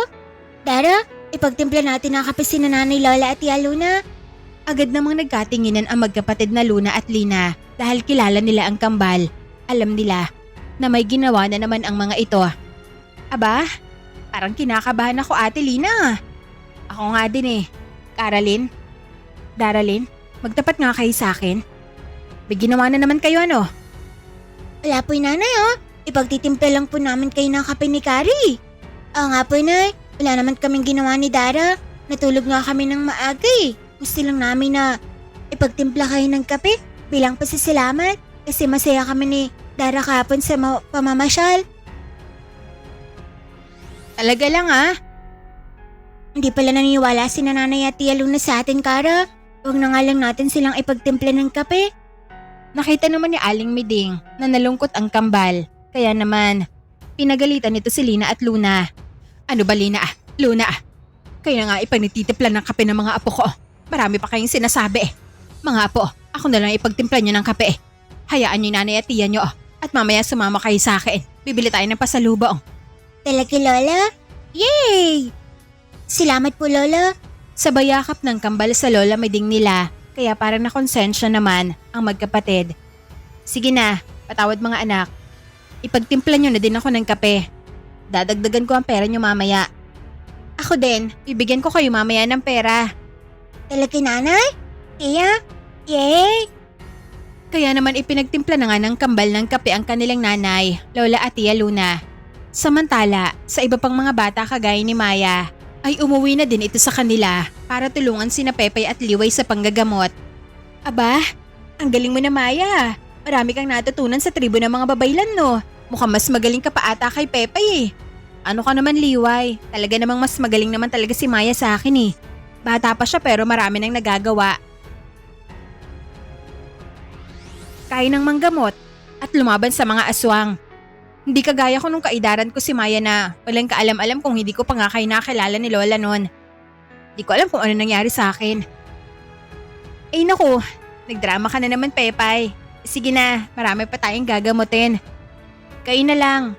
Magluluto na lang ako dito ng pagkain natin. Maya, anong gusto mong ulam? Kahit ano po, Ate Pepay. Hindi naman ako mapili. Sige, maiwan ko na kayo dito Kaya naman umalis na si Pepay para magluto at naiwan na sina Liway at Maya. Maya, wala ka bang planong hanapin ang totoo mong mga magulang? Ang nanay mo. Alam ko anak ka ng balaw sa tao, kaya alam kong may nanay ka. Wala ka bang balak na hanapin siya? Hanapin? Wag na po. Andiyan naman po kayo ni Ate Pepay, Ate Liway. Kayo naman po ang pamilya ko. Kaya bakit ko pa hanapin ng taong nag-abandon na sa akin? Huwag ka magsalita ng ganyan Maya. Malay mo, may rason kung bakit kanya iniwan. Alam mo ba na ang Ate Pepay mo, iniwan din dati ng nanay niya? Akala niya inabandon na siya ng nanay niya, kaya inampun namin siya noon ni Lola. Pero nalaman namin sa huli na nagawa palang mayanggaw ang nanay ni Pepay. Kaya naman iniwan pala nito si Pepay. Dahil hindi niya makontrol ang pagiging yanggaw niya. Natatakot itong masaktan si Pepay, kaya pinili na lang niyang lumayo. Maya, walang ina ang aabandon na sa anak nila. Kaya alam kong may rason kung bakit ka iniwan ng nanay mo. Pero ganun pa man, hindi kita pipilitin sa desisyon mo. Ano't ano man, andito lang kami ni Ate Pepay mo para sa'yo. Kami, kasama ng iba mo pang mga kaibigan Maya. Maraming salamat po, Ate Liway. Mahal na mahal ko po kayo ni Ate Pepay. Sabay yakap ni Liway kay Maya. Samantala, lumipas naman ang mga araw, nakauwi na ang kambal at sina Luna sa kanilang baryo matapos ang kanilang bakasyon. Pero kasabay noon ay dumating naman si Eli sa bahay ng batang nakilala nila Dara at Karang si Pedra para kausapin ito sa ipinag-uutos ni Natalia. Magandang umaga, bata. Maaari ka bang makausap? Sige, pasok ka. Magpapagamit ka ba? Pero parang wala ka namang karamdaman eh. At bakit ka ba nakasaklay? Kaya mo namang makalakad nang wala yan eh. Tama nga si Ate Natalia. Magaling ka nga, Pedra. Kilala mo ako? Pedra, inutusan kasi ako ni Ate Natalia na bisitahin ka. Isa siyang babae lang at siya ang nagpupunta sa akin dito. Ako pala si Eli, ang albalaryang pilay. Yun ang tawag ng mga tao sa akin. Pero magaling na ako. Pero mahaba ang story. Kung bakit ka pa rin gamit ang saklay na to. Ganun ba? Sige, ikwento mo sa akin. Marami naman akong oras eh. Sandali, ipagtitimpla kita ng kape. Wag na, Pedra. Nakapagkape na ako eh. Ganun ba? Ay di doon na lang tayo sa tindahan ni Aling Berta magmerienda. Alika, sumama ka sa akin, Eli. Sumama nga si Eli kay Pedra at pumunta sila sa tindahan ni Aling Berta. Aling Berta, magandang araw po. Utang po sana ako ng merienda po. Para sa dalawa, may kasama po ako eh. Magandang araw po, Ale. Babayaran ko na lang po. Eto po. Ang bayaran, Eli, ililibre nga kita eh. Anong wag bayaran ka dyan? Tsaka anong ililibre mo? Wala ka namang pera ah. Ang lakas mong manglibre eh. Wala ka namang pera, Pedra ah. Kaya akin na bata, para may benta ako. Sige na nga, pasensya ko na, Eli ah. Mukhang pera talaga tong si Aling Berta eh. Ayos lang, Pedra. Huwag ka mag-alala. Natuwa naman si Eli dahil naaalala niya din ang kambal o siwana kay Pedra kaya napapangiti ito. Kaya naman ilang sandali lang, binigay na ni Aling Berta ang merienda ng dalawa at naupo na para kumain. Nagkwentuhan sina Eli at Pedra at habang kumakain ng dalawa ay may dumating na ginang sa tindahan kaya napatingin si Eli dahil may hawig ang ginang. Kahawig ito ni Maya pero hindi na niya ito napagtuunan ng pansin dahil kinausap na siya ni Pedra kung bakit siya nagpunta sa lugar nila. Samantala, sa ginang naman ay kausap nito si Aling Berta na natutuwa nang makita ito. Myla, salamat sa Diyos. Nakalaya ka na pala. Opo, Tia Berta. Nakalaya na ho ako. Maaari po bang dumito muna ako sa inyo? Wala na po kasi ako matutuluyan eh. Oo naman syempre. Dumito ka sa akin hanggang gusto mo. Sabay yakap nito sa kanyang pamangkin habang nakatingin naman ito sa dalawang bata na kumakain. Bakit, Myla? Naalala mo bang anak mo? Opo, kung buhay lang po sana ang anak ko. Kasing edad daw sana siya ngayon ng dalawang yan. Kung hindi lang sana siya kinuha ng mga berbalang noon. Kaya ka nakulong kasi pinatay mo ang mga berbalang ng mga aswang na kumuha sa anak mo. Ang mali mo lang, sinugod mo sila na nasaan yung tao. Kaya napagbintangan kang mamamatay tao ka. Hindi ho ako nagsisisi sa ginawa ko sa kanila, Tia Berta. Nararapat lang sa mga salot na aswang na patayin dahil sa ginawa nila pagdukot at pagpatay sa anak ko. Hindi naman natin sigurado kung napatay nga nila ang anak mo. Baka nailigtas din siya ng ama niyang bala. Sana nga, Tia. Hinihiling ko din ngayon na nangyari sa anak ko at dinala siya ng ama niyang balaw sa kaharian nila. Sana nga. Sana. Buhay pa ang anak kong si Maya. Wika nito na naiiyak na. Wala siyang kaalam-alam. Nabuhay nga si Maya at ang isang batang nagmemeryenda sa labas ng tindahan ay kakilala ang anak niya. Samantala, balik naman kay Juana. Nag-umpisa na silang maglakbay para hanapin ang mga mahiwagang gamit ng mga engkantada. Ano na? Bebeng, handa na ba kayo? Juana, handa na kami. Nga, tayo na, Juana. Mag-iingat kayo, Juana. Anak, mangako ka na babalik ka ng ligtas ha? Apoy na, pangako, babalik ng ligtas si Juanang albalaryang maganda. Kaya naman umalis na nga si Juana para hanapin ang mga mahiwagang gamit ng mga engkantada na pinapahanap sa kanya ni Kanara. At dito ko na po muna tatapusin ang kwento ng mga makukulit na bata ng liwanag. Sana po ay nagustuhan ninyo. At muling subaybayan ang muling pakikipagsapalaran ni Juana at ng iba pa laban sa iba't ibang uri ng mga kampo ng dilim. Muli, maraming salamat at magandang araw po sa inyong lahat.